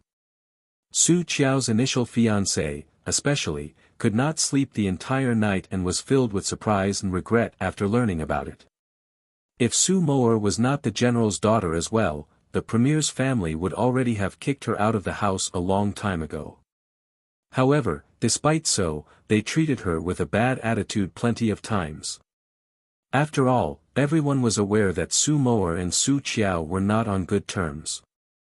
Even the general's wife, who was waiting for good news in the Dongfang residence, was completely dumbfounded to hear that Su Qiao was the reincarnation of an immortal. The Dongfang family naturally did not dare to let the general's wife stay for long and chased her out in no time. On her way back, the general's wife received a certificate of divorcement. General Qiao divorced her. Yi Qingtang remained in the elegant manner newly provided by the emperor. Yi Qingtang made use of this time to cultivate, as she still had some time for cultivation before the emperor finished the preparations. Although this world's martial realm was pitifully low, the spirit energy was extremely nourishing. Yi Qingtang merely cultivated in seclusion for a few days, but her skills improved by leaps and bounds. Every time she advanced by a heaven, a layer of red gleam enveloped her manner. The citizens in the imperial city were boiling with excitement. As the Yuan kingdom's emperor admired immortals, the entire kingdom followed in his footsteps and respected immortals greatly over time. The citizens watched the red gleam. In a few days, all sorts of offerings were placed outside Yi Qingtang's manor, and citizens worshipped her at her door regardless of day or night.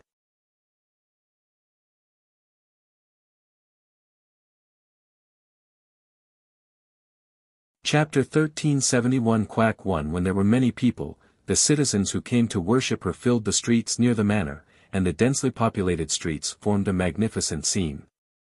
Yi Qingtang, who was focused on cultivation, was completely unaware of it.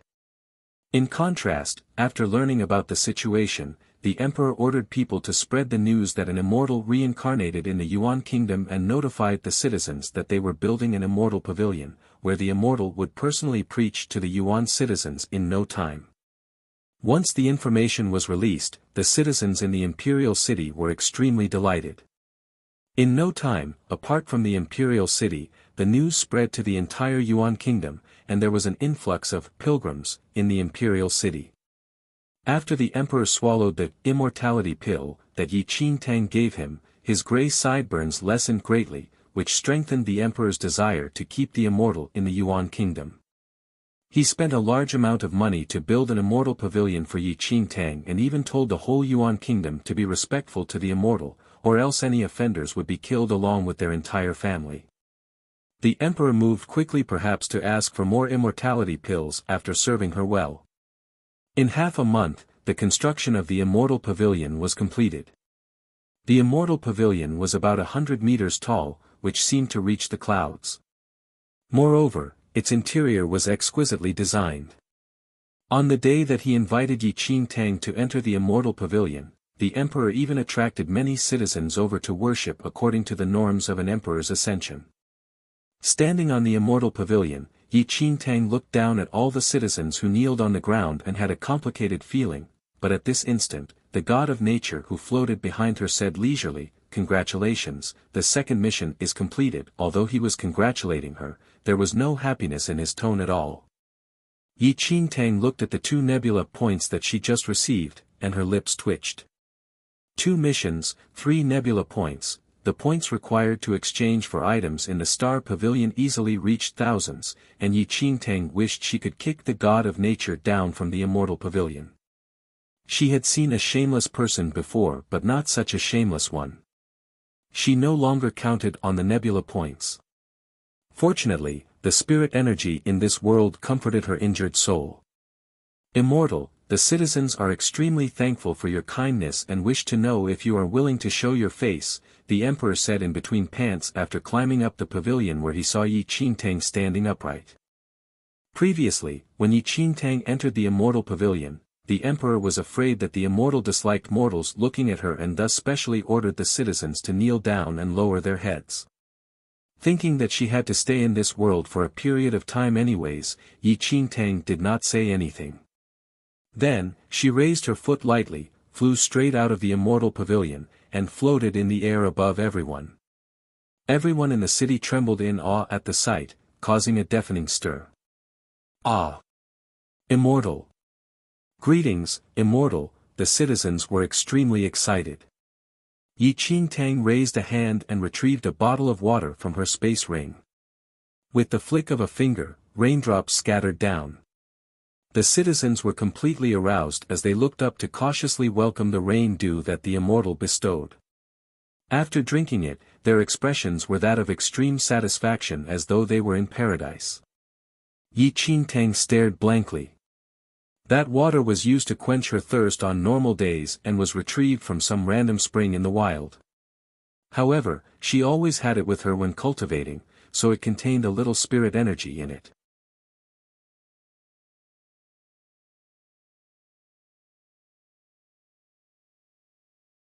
Chapter 1372 Quack 2 At this moment, Yi Qingtang truly believed that no one here knew how to cultivate spirit energy.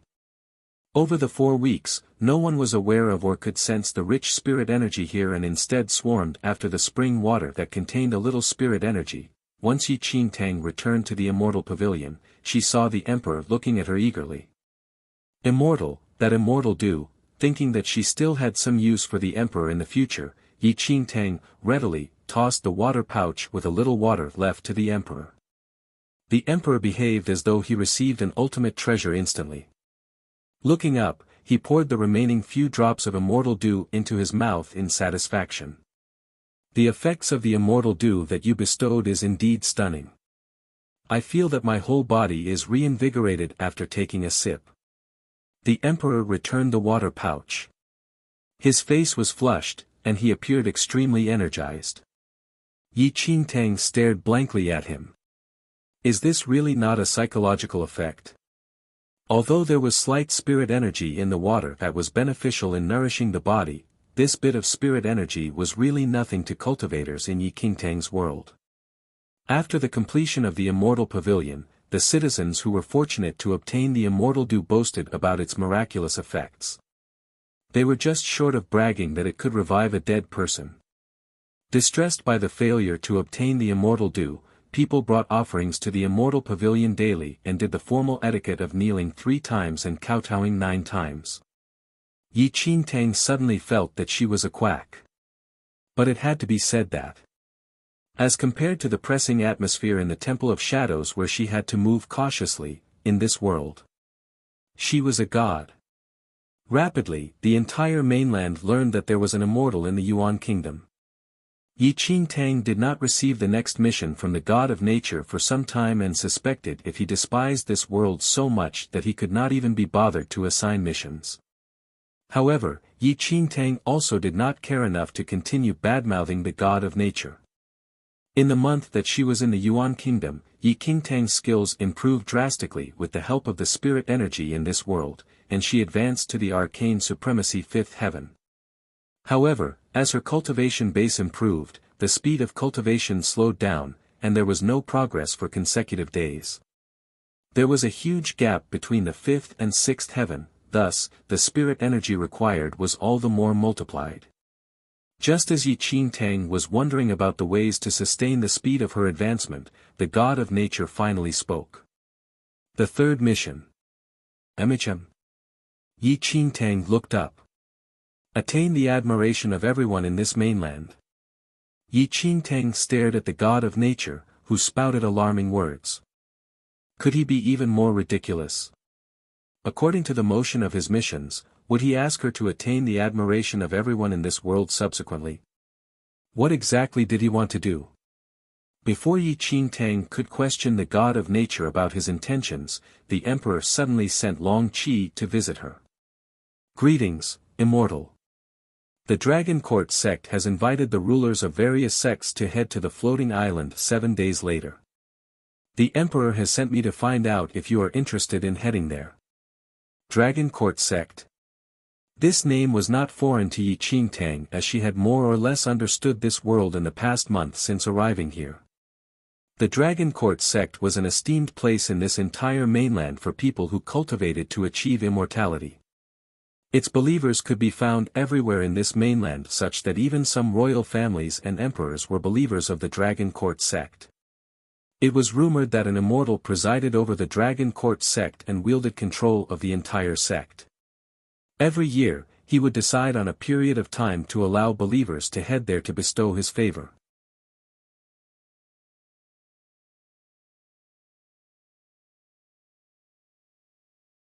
Chapter 1373 Quack 3. However, the Dragon Court sect never listed the Yuan Kingdom as its believer, and even if the Yuan Emperor went there personally to enter the Dragon Court sect, he was rejected at the doorstep. Yet, unexpectedly, it suddenly sent someone to invite Yi Qingtang this time. After receiving this information, she could not help but look at where the god of nature was. Could this fellow have predicted all of this from the start? Was that why he assigned her the third mission just now? The immortals in the Dragon Court sect. From Yi Qingtang's knowledge of this world, anyone from her world would be treated by this world as an immortal. Could it be that the immortal in the Dragon Court sect was also deceived by the god of nature? Yi Qingtang had no interest in whatever sect, yet the god of nature just assigned a mission. Attain the admiration of everyone in this mainland. She had to go even if she did not want to. Yi Qingtang accepted the invitation, and Long Qi was delighted. The Dragon Court sect was the place closest to immortals in this mainland and was a holy land to many people. Previously, the Dragon Court sect had always been unwilling to accept the Yuan Kingdom, but it took the initiative to invite them this year. If the immortal could establish good relations with the Dragon Court sect, the Yuan Kingdom could also be acknowledged in the Dragon Court sect in the future. After learning that Yi Qingtang agreed to head to the floating island, the emperor was very heartened and overjoyed. It had been a very long time since the Yuan Kingdom could raise its head in front of the Dragon Court sect. Now that their immortal was willing to head there, it would naturally boost their reputation. The Dragon Court sect had an immortal, but so does our Yuan Kingdom. However, it was the first time that they received the Dragon Court sect's invitation after all. Thus, the Yuan Emperor still made full preparations. Even the carriage that Yi Qingtang sat in was built with an exorbitant fee, where the extremely luxurious carriage was covered in gold and embedded with a generous quantity of gems. In the sunlight, those gems glistened and almost blinded one's eyes. Beside the carriage were hundreds of people in the same uniform who each held a flag. However she looked, they all seemed like quacks as well.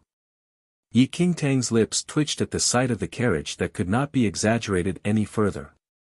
She had lost all hope for the Yuan Emperor's sense of aesthetics. Immortal, are you satisfied with this carriage? The Emperor did not sense Yi Qingtang's oddity and asked with a tone of flattery. Yi Qingtang missed the Temple of Shadow's black bone carriage dearly right now. There's no need. The journey is long, and a carriage would be too slow. What Yi Qingtang said was the truth though. Although the Yuan Kingdom assigned her 8 majestic horses, compared to the 3 skeletal dragons from the Temple of Shadows. Wasn't that speed like that of a tortoise? Before the Emperor realized what Yi Qingtang meant, he suddenly saw Yi Qingtang flying into the sky immediately with the little white tiger in her arms and disappearing without a trace in a few breaths' time. Ah! I was foolish. I actually forgot that an immortal does not need to ride a carriage in the mortal world, the Emperor lamented as he looked at the empty sky, and he all the more realized that an immortal's powers were incomparable to those of an ordinary person. Yi Qingtang truly despised the overly exaggerated carriage, which was also especially hideous. It was a massive reduction to her style. The floating island was situated above the central ocean of this mainland and was distant from the shores. However, the Dragon Court sect was only open to pilgrims for a fixed date, and all believers set out ahead of time in fear that they would miss the day.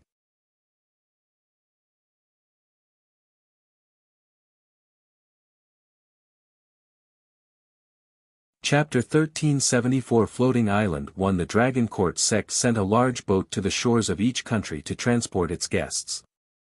As the most important sect in this mainland, the Dragon Court sect possessed incomparable wealth. Every kingdom considered it an honor to present their offerings to the immortal of the Dragon Court sect.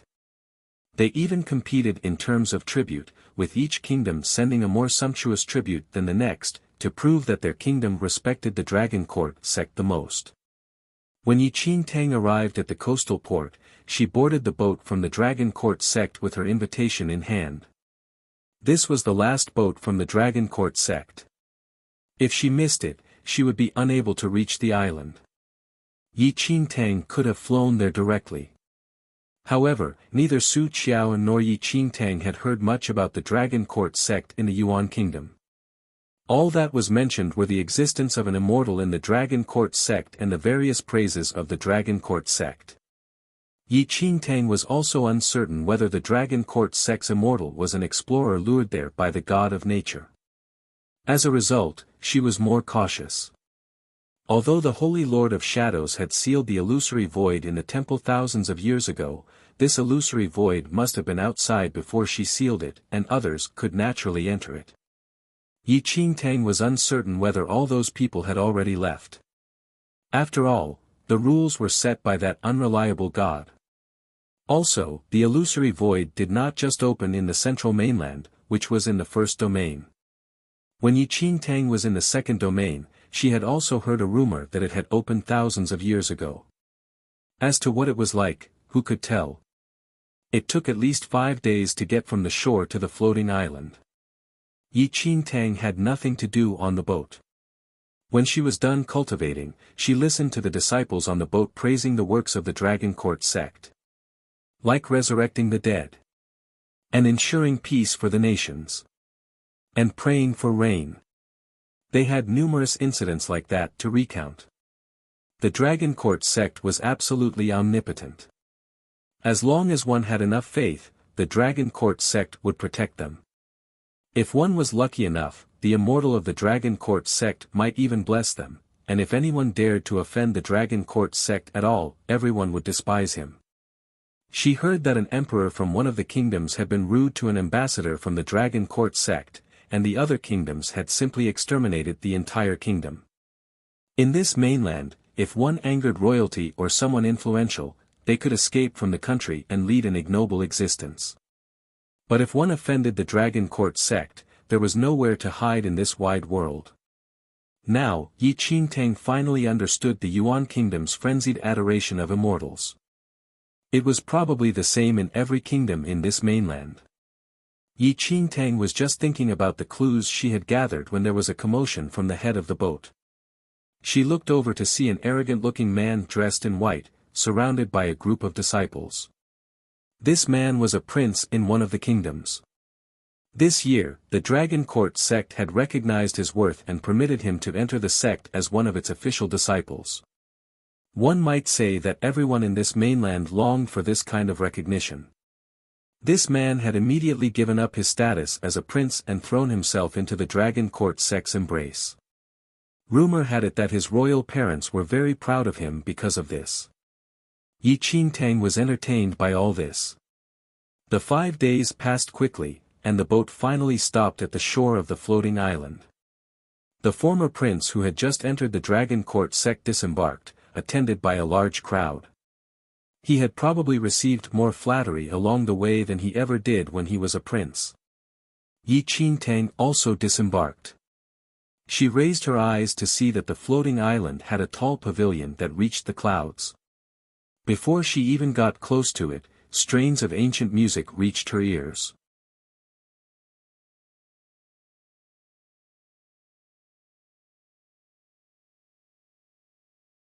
Chapter 1375 Floating Island 2 Because Yi Qingtang was on the last boat to reach the floating island, many Dragon Court sect disciples had already arrived at the island. Yi Qingtang looked around. Many of the disciples were important people. Even the royal parents of the former prince, who had just entered the Dragon Court sect, seemed to have arrived at the floating island before them. It was common to see the monarchs of the various kingdoms on the floating island. Here, the monarchs of the various kingdoms and the elites from anywhere all presented smiling and respectful attitudes towards the Dragon Court sect's ambassador on the floating island. Rather, it was the men from the Dragon Court sect who treated these obviously important disciples rather distantly and without any smiles. Yi Qingtang was alone, and no one bothered her. She was about to seize the opportunity to look around the floating island and gain some understanding of the Dragon Court sect, when Immortal! Immortal! Yi Qingtang had not yet lifted her foot when she heard a familiar voice shouting. She turned to see the Yuan Emperor, who should have been in his palace in the Yuan kingdom. He emerged from the crowd of disciples, his round belly preceding him, and squeezed himself through the crowd towards Yi Qingtang. What was he doing here? Yi Qingtang was startled but did not show it. The short jog caused the Yuan Emperor to sweat profusely. He walked towards Yi Qingtang cheerfully, followed by Long Qi and the others. I almost snubbed you because I did not consider the matter properly. How could I allow an immortal to come here by herself? After thinking it over, I felt it was inappropriate, so I brought my men and hurried here through the night. The Yuan Emperor looked at Yi Qingtang jovially. One must know that the Dragon Court sect had never approached the Yuan kingdom. Even though the Yuan kingdom, like all the other kingdoms, had presented their offerings every month, they had never obtained any favor from the Dragon Court sect. Now, the Dragon Court sect had invited the immortal from their Yuan kingdom. It was a rare opportunity, and the Yuan Emperor was naturally reluctant to miss the chance to interact with the Dragon Court sect. Thus, he had hurried over. Why have all of you come? Yi Qingtang gazed at the sweating Yuan Emperor and then glanced at Long Qi and the others who were behind him. Then, she realized that the Yuan Empress was here too. We missed the last boat, so we sailed here ourselves, the Yuan Emperor said with a laugh. They had received their invitation late, so although they had hurried, they had missed the last boat. Fortunately, the Yuan kingdom was rich, and the location of the floating island was no secret. Since they had missed the boat, they sailed in their own boat. Yi Qingtang silently glanced at the Yuan Emperor. Although he was soaking in sweat, the Yuan Emperor was dressed luxuriously. Perhaps he wished to give the Dragon Court sect a good impression, so he seemed to have worn all his jewels. Yi Qingtang saw that the Yuan Empress was wearing 18 luminous pearls, each the size of a quail's egg, on the back of her head. She wondered if the Empress' neck would be crushed any time soon. The Yuan Emperor still wanted to say something to Yi Qingtang, but his shout had attracted the attention of everyone in the vicinity. A middle-aged man dressed in a yellow robe ambled over. One could tell from his crown that he must be an emperor in one of this world's kingdoms. Yuan Emperor, is this your Yuan kingdom's immortal? The emperor from another kingdom strolled over with his men. But when he looked at Yi Qingtang, his expression was unpleasant.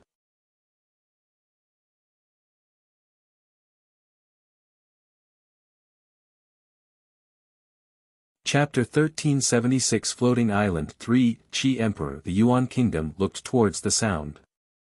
When he saw the middle-aged man, his expression stiffened.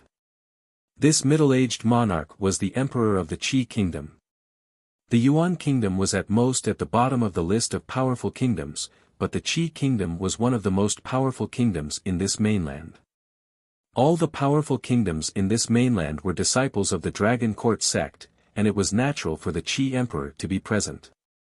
Yuan Emperor, even if you are unwilling to present your offerings, there is no need to fabricate some lie about an immortal. Immortal, ha! How dare you? The Qi Emperor looked at Yi Qingtang condescendingly. Every kingdom knew that the Yuan kingdom was not in favor with the Dragon Court sect. No matter how many offerings the Yuan kingdom made, they could not gain recognition from the Dragon Court sect. In the past, the Yuan kingdom had devised all kinds of ways to get the Dragon Court sect to acknowledge it, and its yearly offerings had become increasingly lavish. But the situation had not changed. Nobody was stupid. After spending so much and getting nothing in return, the Yuan kingdom was probably unwilling to continue. Thus, it had lied that its kingdom had an immortal so that it could use it as an excuse to stop presenting offerings. The Yuan emperor was startled to hear this. He was inwardly unhappy but did not dare to offend the Qi kingdom. Qi emperor, be careful of what you say. This immortal is completely authentic. Oh, the Qi emperor raised one brow slightly and studied Yi Qingtang, a disdainful smile on his face. Yuan emperor, do you think I'm so easily fooled? Immortal, this little girl by your side is only a teenager. Have you ever seen an immortal like that? One cannot claim to be an immortal just based on good looks. The Qi emperor laughed coldly and continued. You say she's an immortal, but can she resurrect someone? Or bring a withered tree back to life? Or fly up high and traverse the void? Who said their immortal could not fly? The Yuan emperor turned pale as the Qi emperor mocked him. The Yuan kingdom could not compare to the Qi kingdom and the other powerful kingdoms, and they had not been favored by the Dragon Court sect. As a result, the countries that venerated the Dragon Court sect also looked down on the Yuan kingdom, feeling that because the immortal had deserted the Yuan kingdom, it would be exterminated sooner or later. The Yuan emperor was angry and frustrated but did not dare to lose his temper. He could only look at Yi Qingtang as if pleading for her opinion. But when he looked, the Yuan emperor was taken aback. The Qi emperor had spoken so nastily and completely denied Yi Qingtang's status as an immortal. However, this immortal did not seem to mind. The Yuan emperor's anger slowly subsided. That's right. Why would an immortal care what an ordinary person thought? Little did they know that, the Qi emperor was exactly right. Yi Qingtang was no immortal. She merely held the title of immortal because of the mission that the annoying god of nature had given her. The Qi emperor thought that Yi Qingtang would protest, but when he saw that she did not say a word, he did not think it was unusual. It would be a great joke if an immortal really appeared in the Yuan kingdom. Who knew where the Yuan emperor had dragged this girl from, to pose as an immortal? How could a fake immortal possibly dare stand up to the emperor of the Qi kingdom? If the Qi emperor doesn't believe us, so be it. Of course an immortal won't quibble with you, the Yuan emperor replied, thinking he had understood the immortal's loftiness. The Qi emperor laughed coldly. You're really obsessed with your pretense. Suit yourself, but let me remind you, you are now on the Dragon Court sect's floating island. Posing as an immortal will make the Dragon Court sect unhappy.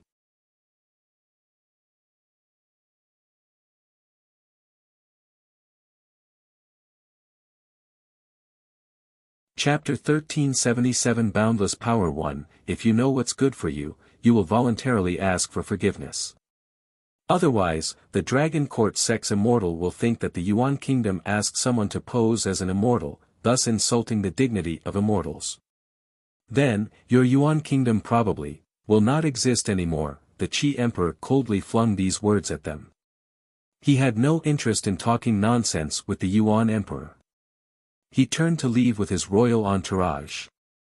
The Yuan emperor almost vomited blood when he heard the Qi emperor's mocking words. But the Yuan kingdom was no match for the Qi kingdom, so he had no choice but to tolerate the insult. Immortal, you can just ignore them. The Dragon Court sect must have recognized your immortal status. When the time comes, these rumors will naturally prove to be unfounded. The Yuan emperor looked at Yi Qingtang and suddenly felt fearless and high-hearted. How could a common person like the Qi emperor recognize an immortal? Their Yuan kingdom had an immortal. Yi Qingtang felt conflicted when she saw the Yuan emperor's worshipful expression. How successful was she as an impostor? However, if Yi Qingtang wanted to accomplish the god of nature's third mission, she would have to continue her act. Furthermore, she had to do so impeccably so that no one could spot any flaws. The truth was that the Qi emperor was not the only one with doubts. With Yi Qingtang's superior sense of hearing, if she wanted to, she could clearly hear what everyone on the floating island's shores was saying. After the Yuan Emperor had shouted, "Immortal," many believers had looked at them mockingly. When they whispered together, their taunting words were more unpleasant than what the Qi Emperor had said. The Yuan kingdom is really daring. They dragged any Tom, Dick, and Harry here to pose as an immortal. Someone like her is an immortal. She's not fit to lick the bootstraps of an immortal. When the time comes, we'll see how the Dragon Court sex ambassadors punish this woman who offends the dignity of immortals. There were countless words like that, each more unpleasant than the next. The Yuan Emperor could not hear as well as Yi Qingtang, so he did not hear these words. Today was the Dragon Court sex pilgrimage day. Many of the Dragon Court sex servants led the believers towards the pilgrimage site. These servants were the lowliest ones in the Dragon Court sect and were not ambassadors. Even so, they approached the monarchs of the various kingdoms with arrogance. The usually lofty monarchs did not complain and continued to smile. Anyone with the least connection with the Dragon Court sect was not to be offended. Yi Qingtang saw all this. She grew increasingly perplexed at this world's reverence for immortals. Yi Qingtang was also increasingly curious about this Dragon Court sect. Was the Dragon Court sect immortal authentic? The Qi Emperor had mentioned resurrecting the dead. Could this immortal really do that? The Dragon Court sect held the highest status in this mainland. The monthly and yearly offerings presented by the various kingdoms formed a small mountain. The pilgrimage site on Floating Island was incredibly luxurious. At a glance, she could tell that although it was not utterly resplendent, it was imbued with an air of nobility. Even the ground was paved with precious stones of various sizes instead of cobblestones. Yi Qingtang really experienced the wealth of the Dragon Court sect. The pilgrimage had not officially started. Everyone took their seats. Although they talked softly among themselves, they did not create a great din. "Why is there no wine in the wine decanter?" After the Yuan Emperor took his seat, he saw that an exquisite wine decanter was set on each table. This was his first time on pilgrimage, and he could not help but feel a little nervous. He wanted a drink but discovered that the wine decanters were empty, and he could not pour himself any wine.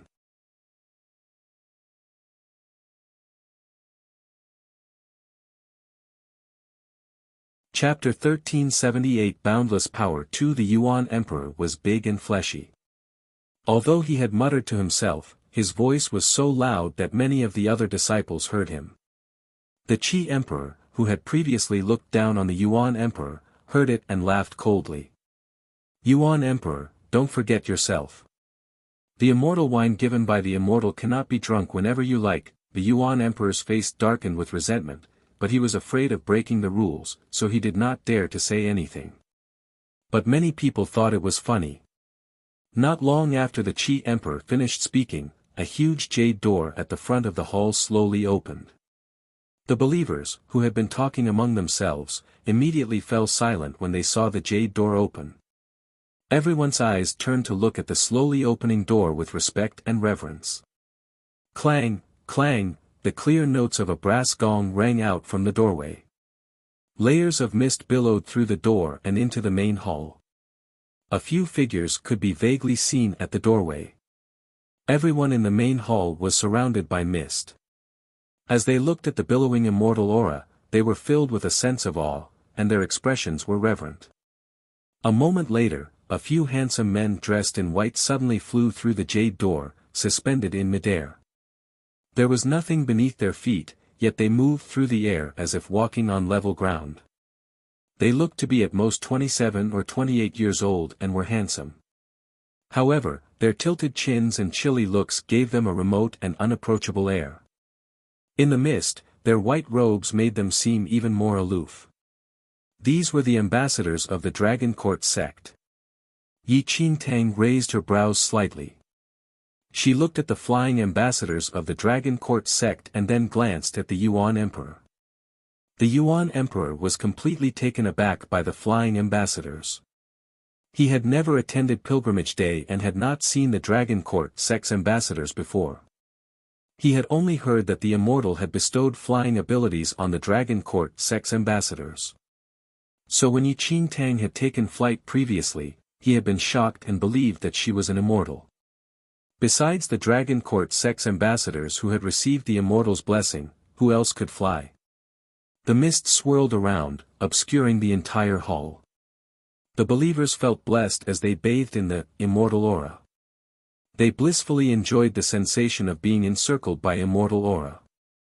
Immortal, thank you for your favor in nourishing us with your immortal aura, a monarch said gratefully. The ambassadors looked remote and nodded slightly. Although they were suspended in midair, they all stood steadily. The Yuan Emperor had heard that on Pilgrimage Day, if the immortal wished to, he could pass among the believers through the immortal aura. Now that he personally saw the immortal aura surround him, he was filled with delight and surprise. He breathed deeply, hoping to suck in more immortal aura. Before they entered the hall, everyone on the shores of the floating island had been under the hot sun for some time. These pampered monarchs and members of the royal family were already showing faint signs of heatstroke, with each face redder than the next. But after breathing in the immortal aura, their dizziness cleared immediately, and their complexion returned to normal. They were also re-energized.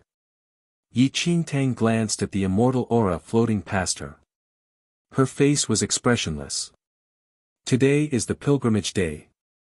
The immortal gives you wine. The ambassadors seemed used to all this and took no notice of the delighted crowd that was absorbing the immortal aura.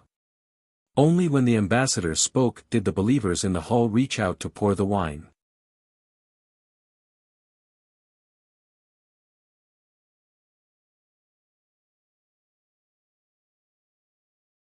Chapter 1379 Boundless Power 3 The wine decanters had been empty, but now, they were filled with excellent wine. The Yuan Emperor was shocked when he saw everyone pouring out wine. He picked up the formerly empty decanter and tilted it in disbelief. Wine fumes entered his nostrils as clear, excellent wine flowed from the spout.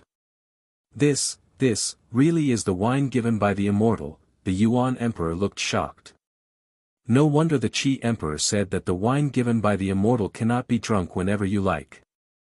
The decanter was empty, but the immortal used his powers to give us wine. The Yuan Emperor was afraid to miss out on the immortal's kindness, so he drank deeply. Immortal wine is truly exceptional, he looked deeply satisfied. Yi Qing Tang took the wine decanter and glanced at it. Then, she swept a glance under the feet of the flying ambassadors. Her lips arched, but she did not say anything. Yuan Emperor, is the wine given by the immortal nice? The Qi Emperor asked suddenly. The Yuan Emperor was intoxicated by the immortal's kindness and said without thinking, of course it's nice. You've never drunk it before, right? Why? Has your Yuan kingdom's immortal ever given you wine? The Qi Emperor was just waiting for the Yuan Emperor to respond like that before he pounced. The Yuan Emperor's expression stiffened. He knew that the Qi Emperor was sneering at him. But before the Yuan Emperor could reply, a white-haired old man suddenly rose and kneeled before the ambassadors.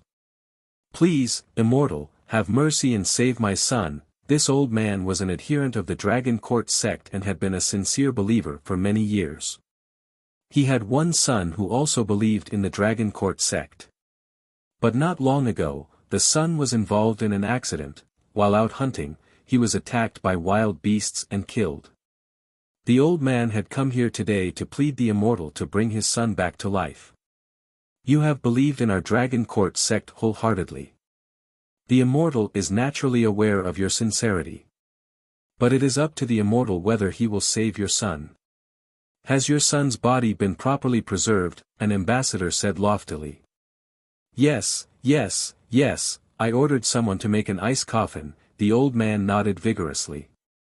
The ambassador nodded slightly and left to report to the immortal. A low and melodious voice suddenly rang out from beyond the jade door. Bring your son forward. The moment this voice rang out, all the believers in the hall looked expectant. Thank you, immortal. Thank you, immortal, the old man immediately kowtowed gratefully. This voice belonged to the Dragon Court sect's immortal. Since the immortal had said that, it meant he had agreed to the old man's plea. When everyone saw this, they were filled with envy at the old man's good fortune. Before long, the old man had ordered the ice coffin holding his son to be carried forward. In the ice coffin was a middle-aged man, about 30 years old or so. His face was ashen and his lips bloodless. His chest remained still and did not rise and fall. He was dead. At that moment, everyone's gaze was centered on the ice coffin. They were waiting for the immortal to use his powers to resurrect the dead. Yi Qingtang's gaze was also on the ice coffin. The next moment, a flash of light suddenly flew from the jade door and sank into the ice coffin. The crystal-clear ice coffin was instantly covered with a blinding red glow. When the red glow slowly vanished, the body in the ice coffin suddenly moved. "He's alive, he's really alive," the Yuan Emperor stared in wonder at the dead man, who was now struggling to sit up in the ice coffin. He was more shocked than anyone else present.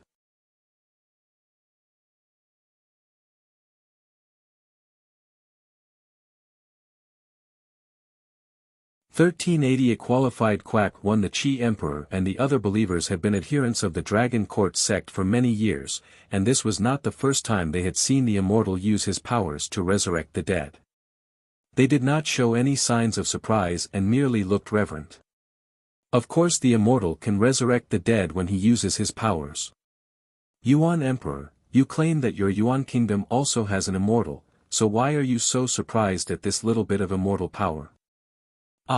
In the end, a fake is still a fake. Now that you have seen the power of the immortal, you and that sinner who pretended to be an immortal know how pathetic you are, the Qi Emperor said with a cold laugh.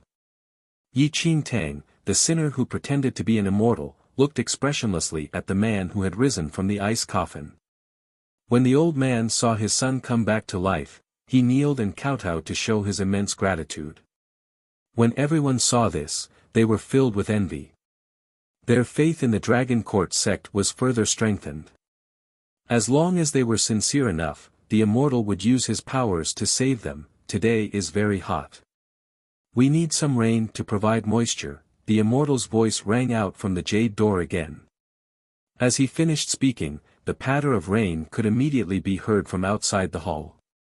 Although it had been a blazing hot day, torrential rain immediately poured down outside the hall. First, he had resurrected the dead.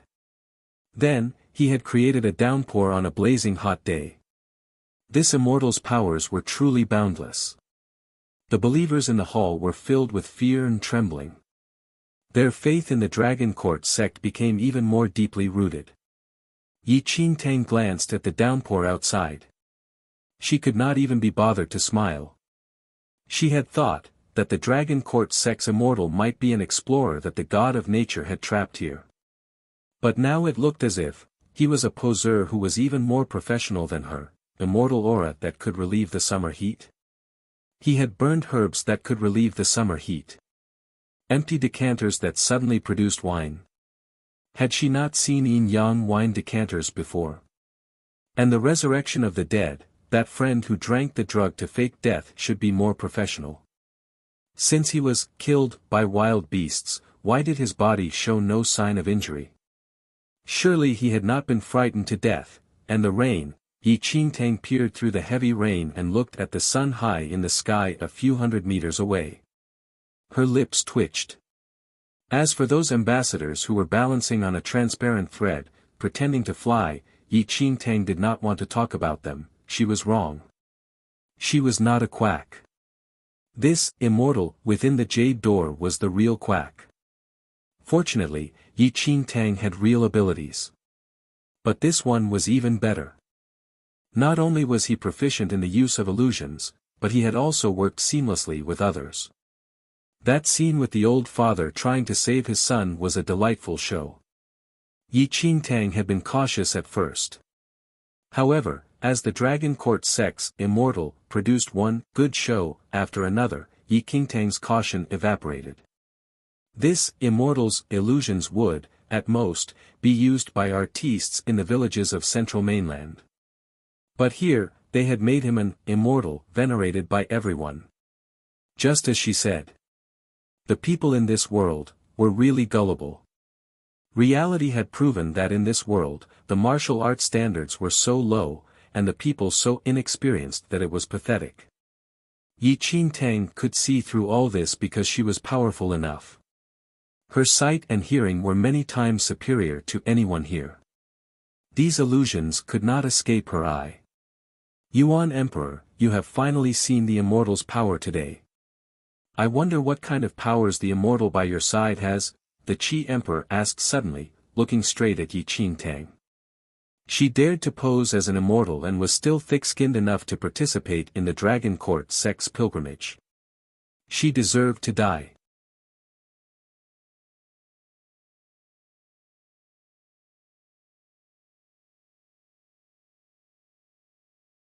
(1381) A qualified quack. Too many believers looked towards Yi Qingtang in sarcasm and discontentment after Emperor Qi finished his words. The believers from other kingdoms found it ridiculous that there was an immortal in the Yuan kingdom. However, they did not expect that the emperor of the Yuan kingdom would bring the fake immortal to the floating island. They were really trying to be humiliated. Yi Qingtang's expression did not change at all after hearing that. She just took a glimpse at Emperor Qi. What do you think, immortal? Emperor Qi smiled in a very fake way and spoke. It was not difficult to hear that his immortal had a different meaning. Stop it, Emperor Qi.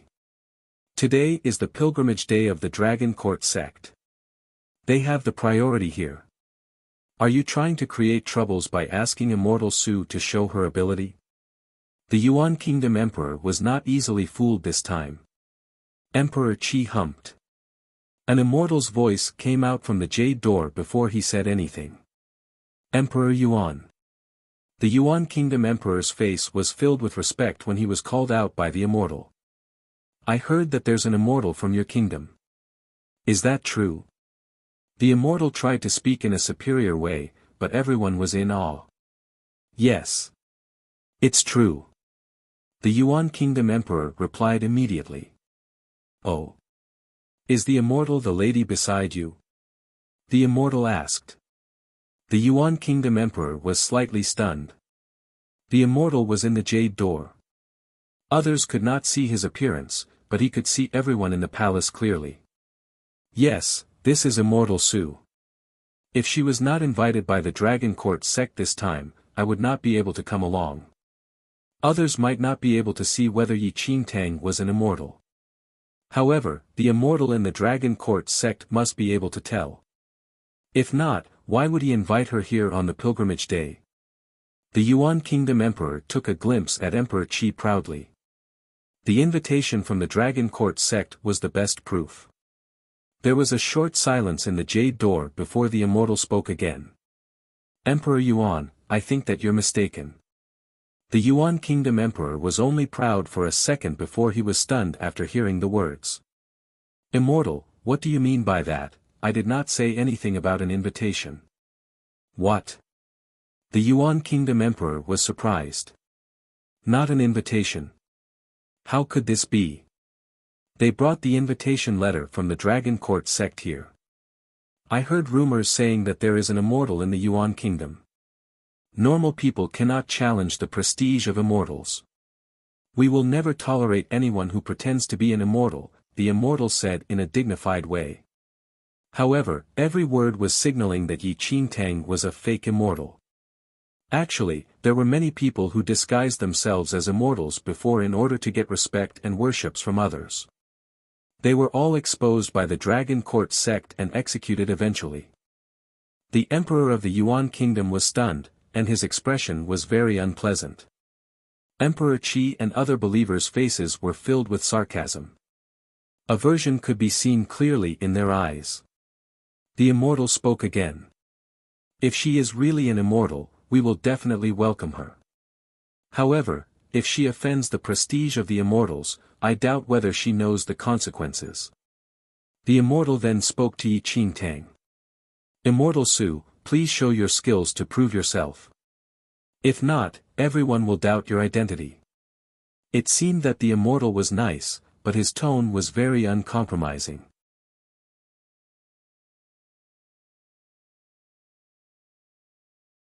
Chapter 1382 A qualified quack 3 If Yi Qingtang was a fake immortal, she would not be able to leave the floating island alive when she was exposed. Everyone stared at Yi Qingtang and waited to see the consequence of offending the prestige of immortals. Yi Qingtang's lips curled up into a smile when she saw the situation. She had yet exposed these liars, yet the quack inside the jade door was trying to provoke her. After all, Yi Qingtang knew that the so-called immortal in the Dragon Court sect was just a quack. They must value their positions since they were quacks. They would tolerate anyone who mimicked them to be believers. Thus, they would try all possible ways to expose others who pretended to be immortals. Firstly, they could strengthen the dignity of the Dragon Court sect. Secondly, they needed to prevent those copycats from exposing the deceptive ploys. The Dragon Court sect might be challenged as a result. Yi Qingtang was the next target of the Dragon Court sect. The invitation to the pilgrimage day was just a trap. Immortal Su, what do you think? The emperor of the Yi Qingtang did not dare to say anything in front of the Dragon Court sect's immortal, but he also wished that Yi Qingtang could prove herself. Yi Qingtang glanced at the emperor of the Yuan kingdom and scoffed. Not interested. The emperor of the Yuan kingdom was stunned. It was not a matter of interest now. Yi Qingtang's rejection was expected. How could a fake immortal be able to showcase herself? The immortal inside the jade door also smiled. Emperor Yuan, what else do you need to say? The immortal has given his order, but the quack beside you still dare to reject his order. He must be fake. How dare you to mess with the immortal? Emperor Qi shouted. If the lady was a real immortal, why would she need to refuse? Other believers were on the same line as Emperor Qi. The emperor of the Yuan kingdom was panicking. He was sure that Yi Qingtang was an immortal. However, she did not care about the situation at all. Some real trouble would occur if the situation worsened. His concern soon came to reality. Emperor Yuan and the lady have pretended to be immortal and have offended the prestige of the immortals. Come, take him down. The immortal in the jade door said coldly. A group of the Dragon Court sect's envoys rushed in from the side. They were holding weapons and surrounded the emperor of the Yuan kingdom and Yi Qingtang. The emperor of the Yuan kingdom was pale. No matter what emperor he was, nothing was comparable to the Dragon Court sect. Based on the Dragon Court sect's position, it would not even be a problem for them to kill an emperor. Immortal Su. What are you waiting for? Do something. We're in real trouble now, the emperor of the Yuan kingdom said in fear, and he hid behind Yi Qingtang. Yi Qingtang looked up at the envoys who were about to surround them. Her eyes did not show any trace of emotion. You must face the consequences since you dare to pretend to be an immortal, the immortal behind the jade door said indifferently. After he finished his words, the group of envoys rushed towards Yi Qingtang and the rest. Though Long Qi and some other powerful figures came with the emperor of the Yuan kingdom, they did not dare to fight against the envoys of the Dragon Court sect.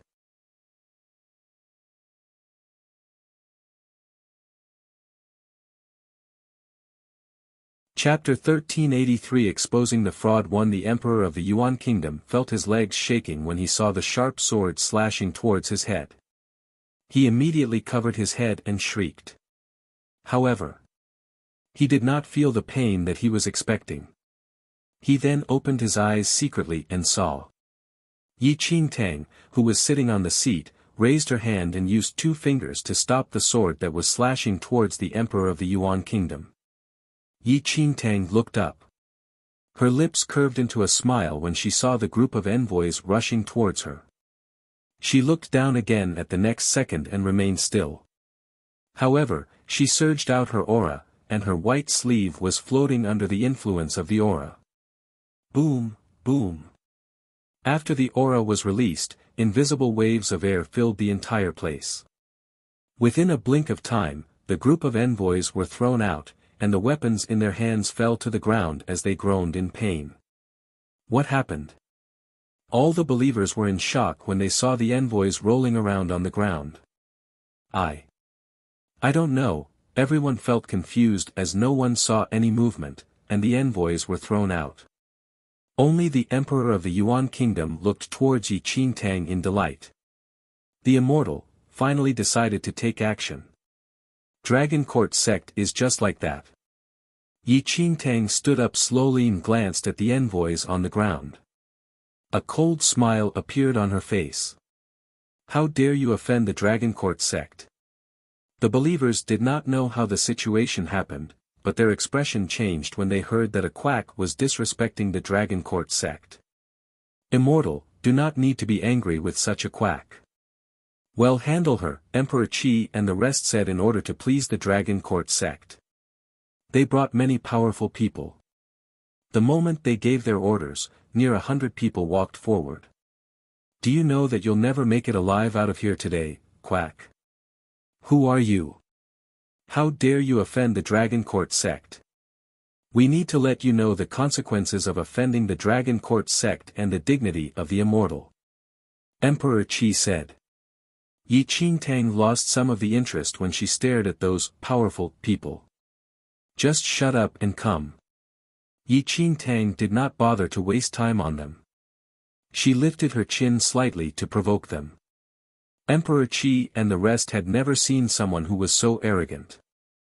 They immediately asked all of those powerful people to restrain Yi Qingtang and the others from the Yuan kingdom. The people Emperor Qi and the rest brought were the most powerful figures in their respective kingdoms. It would take only a second to settle the issue. The powerful people held their swords and dashed forward. All of them wanted to please the Dragon Court sect, and they did not bother to show any mercy.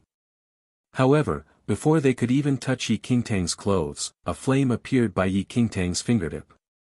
As she flickered her finger, the flame rushed towards those powerful people. In just the blink of an eye, the flame was like a wildfire and spread on those people's bodies. They did not even have time to try to extinguish the fire and were burned into ashes instantly. Hundreds of powerful people turned into ashes in front of everyone in a second.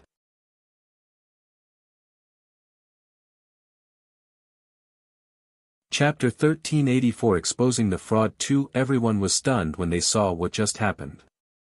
What the hell was that? Emperor Qi stared at the flame on the ashes in shock. There was no more arrogance in his eyes. How could such a burst of flame appear on her hand all of a sudden?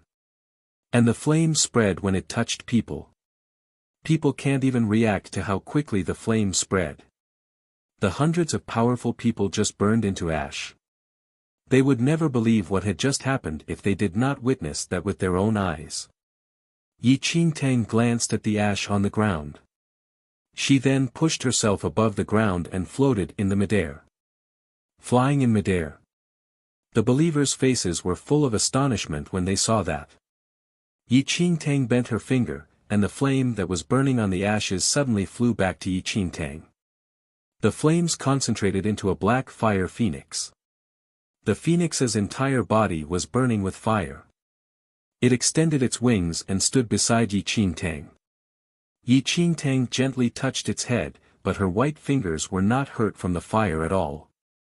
All the believers were shocked when they saw that. They thought that Yi Qingtang was just another quack, but everything she just did served as a slap to their faces. They witnessed how the flames burned a few hundred powerful people into ashes, but also how kind Yi Qingtang appeared to be.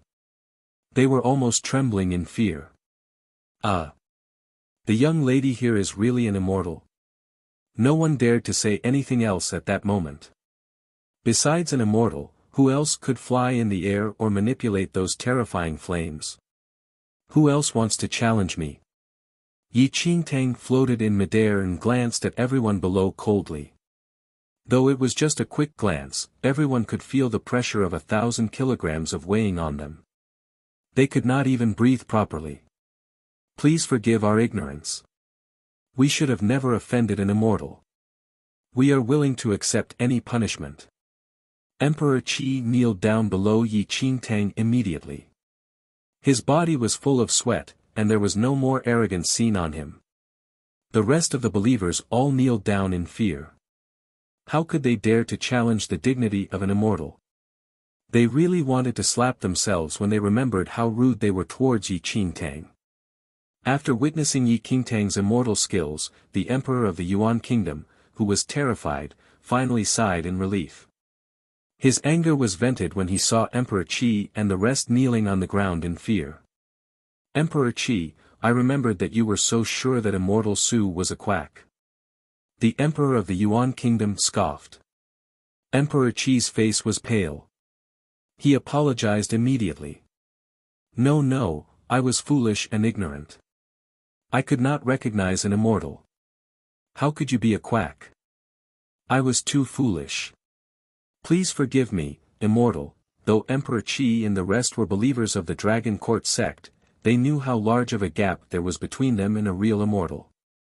Even if there were believers, the Dragon Court sect would not defend them when they provoked Yi Qingtang, who was an immortal.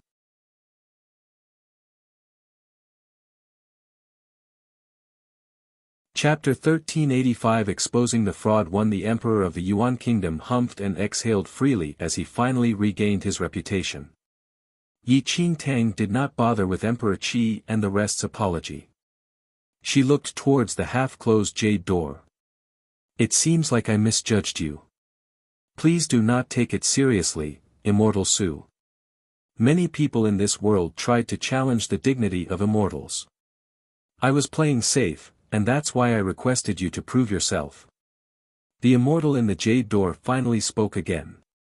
After witnessing Yi Qingtang's ability, he changed his words and attitude. Someone bring a chair for Immortal Su. She deserves the highest honor here, the immortal said slowly. It seemed that everything that just happened was just a misunderstanding, and he did that in order to protect the immortal's dignity. The emperor of the Yuan kingdom was delighted after hearing the immortal's words. The Dragon Court sect admitted Yi Qingtang's identity. The Yuan kingdom could use that to keep in contact with the Dragon Court sect more often in the future. Though Yi Qingtang was in the Yuan kingdom, the emperor certainly wanted to be close to an immortal sect like the Dragon Court sect. However, Yi Qingtang scoffed at how calm the immortal sounded and how he tried to explain himself for what just happened. You're right. No one could challenge the dignity of the immortals, yes. The immortal agreed.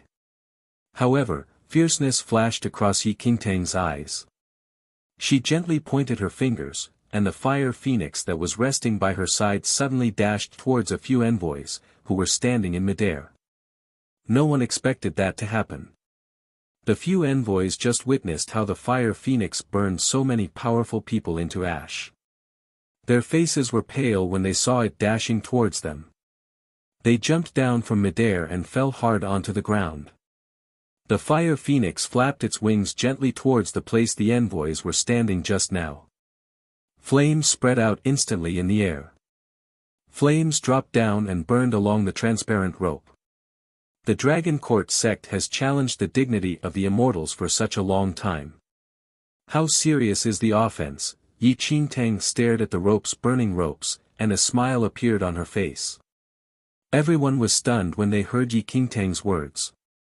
What did that mean? The Dragon Court sect challenged the dignity of the immortal. The envoys who jumped down from midair kept sweating and wanted to run away instinctively. However, Yi Qingtang lifted up her hand and held them up without any contact. How dare you say that you're able to fly in the air? Yi Qingtang stared at the envoys who were held in the air. She narrowed her eyes and flipped her hand. The envoys were thrown up towards the ceiling of the palace. Now, show me how you fly. The envoys were pale as none of them really knew how to fly. The moment they were thrown out, they fell to the ground. They felt their bones fracture from the great impact. The believers in the palace were totally shocked and they saw the envoys hit the ground. What was happening? How come the envoys suddenly did not know how to fly? The person in the jade door sensed something was not right and wanted to escape from the secret path in the jade door. But any movement in the jade door could be detected by Yi Qingtang. Escaping? Yi Qingtang scoffed. She raised her hand and threw out the little white tiger.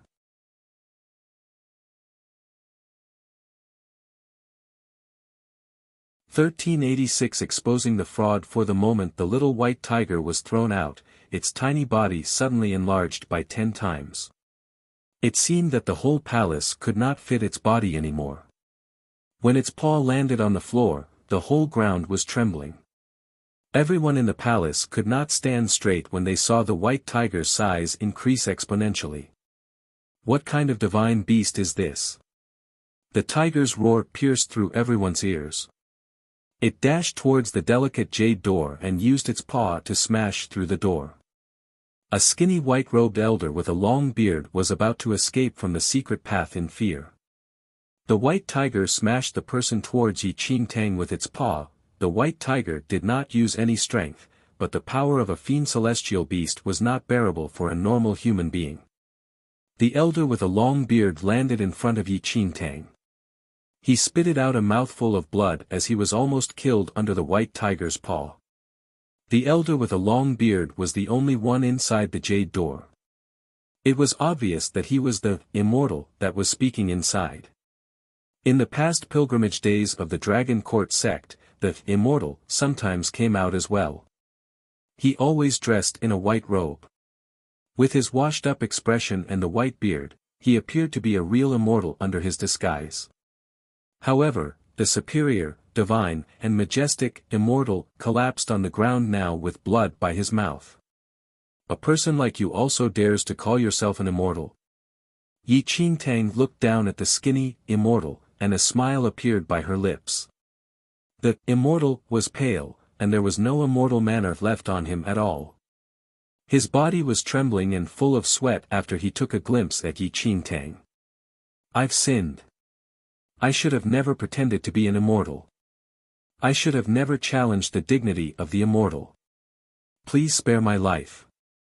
The immortal there was really terrified. After he took over the control of the Dragon Court sect, he always used different deceptive ploys to trick people. When he heard about the immortal in the Yuan kingdom, he wanted to eliminate the person as he thought that immortal was just a quack like himself. But he could never imagine that he would meet a real immortal. An immortal could see through his disguise immediately. He did not dare to find any excuses as he stared at the ashes on the floor. Everyone was stunned after hearing what the immortal said. Emperors from different kingdoms opened their eyes wide in disbelief as they had worshipped the Dragon Court sect for many years. Their eyes were almost going to pop out when they saw the elder kneeling and kowtowing in front of Yi Qingtang. The immortal is a quack. You're a fake immortal. Then, what about coming back to life? Emperor Qi's eyes were opened wide, and he asked in disbelief. I'm a quack. I don't know how to make people come back to life. That was just a ploy that I set up earlier. The elder did not dare to lie in front of Yi Qingtang. Then how about the Dragon Court sect? Everything is fake. I just want to trick you to worship us and provide us with tributes. The elder revealed the truth. Dragon Court sect started with a few people knowing how to set up certain tricks, but they did not expect that all the kingdoms believed in their tricks. They were greedy after seeing the tributes and carried on their tricks to gain people's trust and worship. The annual pilgrimage day was just for them to strengthen their position in people's minds. The immortal skills were all just some deceptive ploys.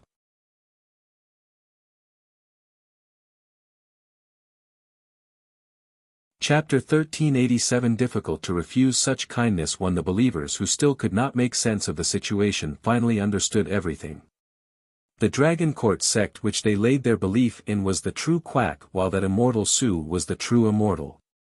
The fury of being fooled spread riled up in their hearts instantly, but they did not dare to act rashly before Yi Qingtang. Please forgive me, immortal. I dare not do it again, the elderly stammered. The person who you should seek forgiveness from is not me but them. Yi Qingtang's objective was to expose the Dragon Court sect's fraud, and she did not have the time to punish him. The elderly's expression froze, and a chill ran down his spine when he glanced at the believers around him, who wanted to devour him alive. However strong these believers worshipped the Dragon Court sect, however intense their resentment toward him was. The emperors had the most hatred as they had viewed the Dragon Court sect as the supreme faith and even lowered their own position before the Dragon Court sect. No emperor was easy to interact with, and their past submission was merely toward immortals. Yet they were facing a swindler right now.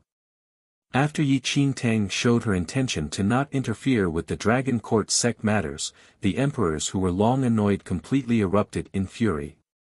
Apart from the emperors, many renowned powerful figures on this mainland were fooled as well.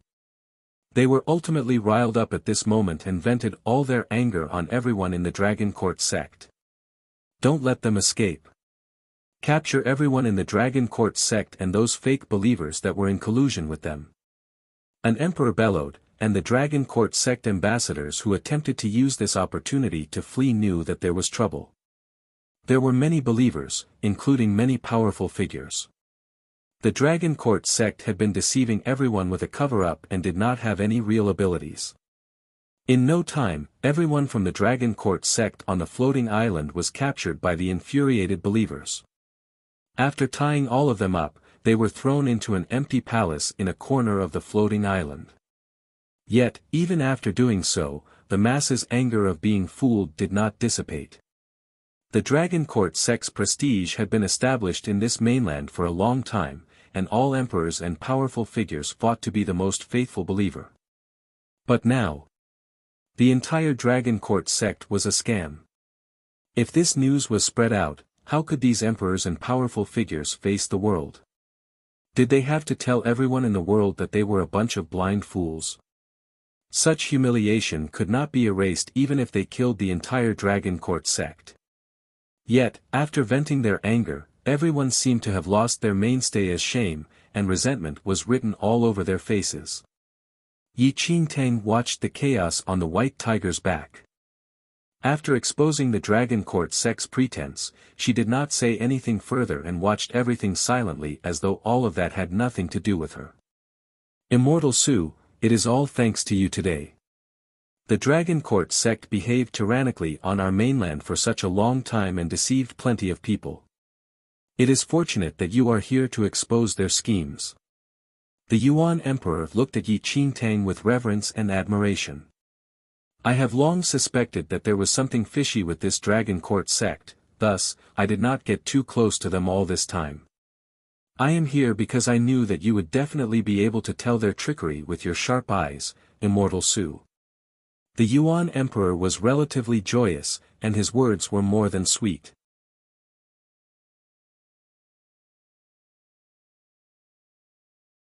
Chapter 1388 Difficult to refuse such kindness to anyway. The Dragon Court sect was never fond of the Yuan kingdom, and it was better now that the Yuan kingdom exposed the Dragon Court sect. Others may even think that the Yuan kingdom was discerning and that it steered away from the Dragon Court sect because it knew about the Dragon Court sect's scheme all along. The Yuan Emperor, who once yearned to be part of the Dragon Court sect, was extremely fortunate. What bullshit Dragon Court sect! It could not even match up to their Immortal Su's finger. Yi Qingtang tugged her lips as she looked at the Yuan Emperor, who lied blatantly. In terms of changing attitude instantly, this person was truly outstanding. The emperors in the palace who were still worried about how to recover their reputation were delighted when they heard the Yuan Emperor. Right. Why did they not think of that? The Dragon Court sect was fake, but this Immortal Su was a true immortal. Almost immediately, those emperors exchanged a look and dashed toward Yi Qingtang, who was riding on the huge white tiger, before kneeling down in uniformity. Immortal Su. We were deceived by the Dragon Court sect and almost fell for their trap. Fortunately, you stepped in and exposed their true faces. We are extremely grateful to you. Emperor Qi's mouth seemed to be layered with honey as he praised Yi Qingtang vigorously. It's fine, Yi Qingtang said plainly with an aloof demeanor. Have you all returned to your senses? Didn't you say that Immortal Su was a quack just now? The Yuan Kingdom's emperor grabbed the opportunity and showed Emperor Qi down actively. Emperor Qi did not dare to refute and smiled. Yes, yes, yes. I was blind to not recognize your immortal demeanor. The Dragon Court sect is all to be blamed for being so cunning and fooling the world. We have realized our errors, but, Emperor Qi intentionally put on a troubled expression and said, the mainland citizens already have a deep faith in the Dragon Court sect. If we destroyed their faith now, the world would break out into chaos. Then, Emperor Qi kowtowed to Yi Qingtang and cried loudly. Immortal Su, please be benevolent and spread the Immortal's blessings to the world in place of the Dragon Court sect. Please be benevolent, Immortal Su. The emperors echoed loudly. The Yuan Kingdom's emperor was delighted as he watched everyone requesting Immortal Su. If Immortal Su replaced the Dragon Court sect and became the only immortal on this mainland, the Yuan Kingdom would definitely become the country closest to immortality. However, Yi Qingtang merely looked at everyone in a detached manner and said coldly, "You all want me to succeed these people who offended the majesty of an immortal?" Everyone was alarmed by what Yi Qingtang said and broke out in a cold sweat immediately. They said the wrong thing. The Dragon Court sect was a gathering of quacks. How could a dignified immortal clear up the mess of a group of quacks? No, no, no. It was a slip of the tongue. I did not mean that. How can you take over the filthy place of the Dragon Court sect? What I mean is, Emperor Qi hurriedly changed his stance and spoke. Is that your immortal skills are powerful? It is our honor to have you on the mainland, and we must naturally worship you. Please do not abandon the world and give us an opportunity. Emperor Qi spoke quickly, and the other emperors repeated his words. It was simply humiliating for her to succeed the Dragon Court sect. However, if the immortal was willing to rebuild a sect, it was naturally the best. By then, they could find an excuse and say that the Dragon Court sect's immortal had passed away and that there was no immortal presiding over the Dragon Court sect. Instead, the immortal world sent another more powerful immortal to lead them. This explanation was perfect. It would not embarrass the emperors and powerful figures and would also satisfy the immortal. You're tuning in to the Han Li's Wuxia Adventures YouTube channel. We're so grateful for your support, and don't forget to subscribe to join us on this incredible journey through captivating stories.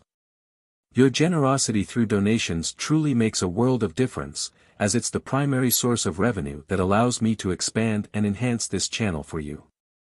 Thank you from the bottom of my heart for being a part of this adventure.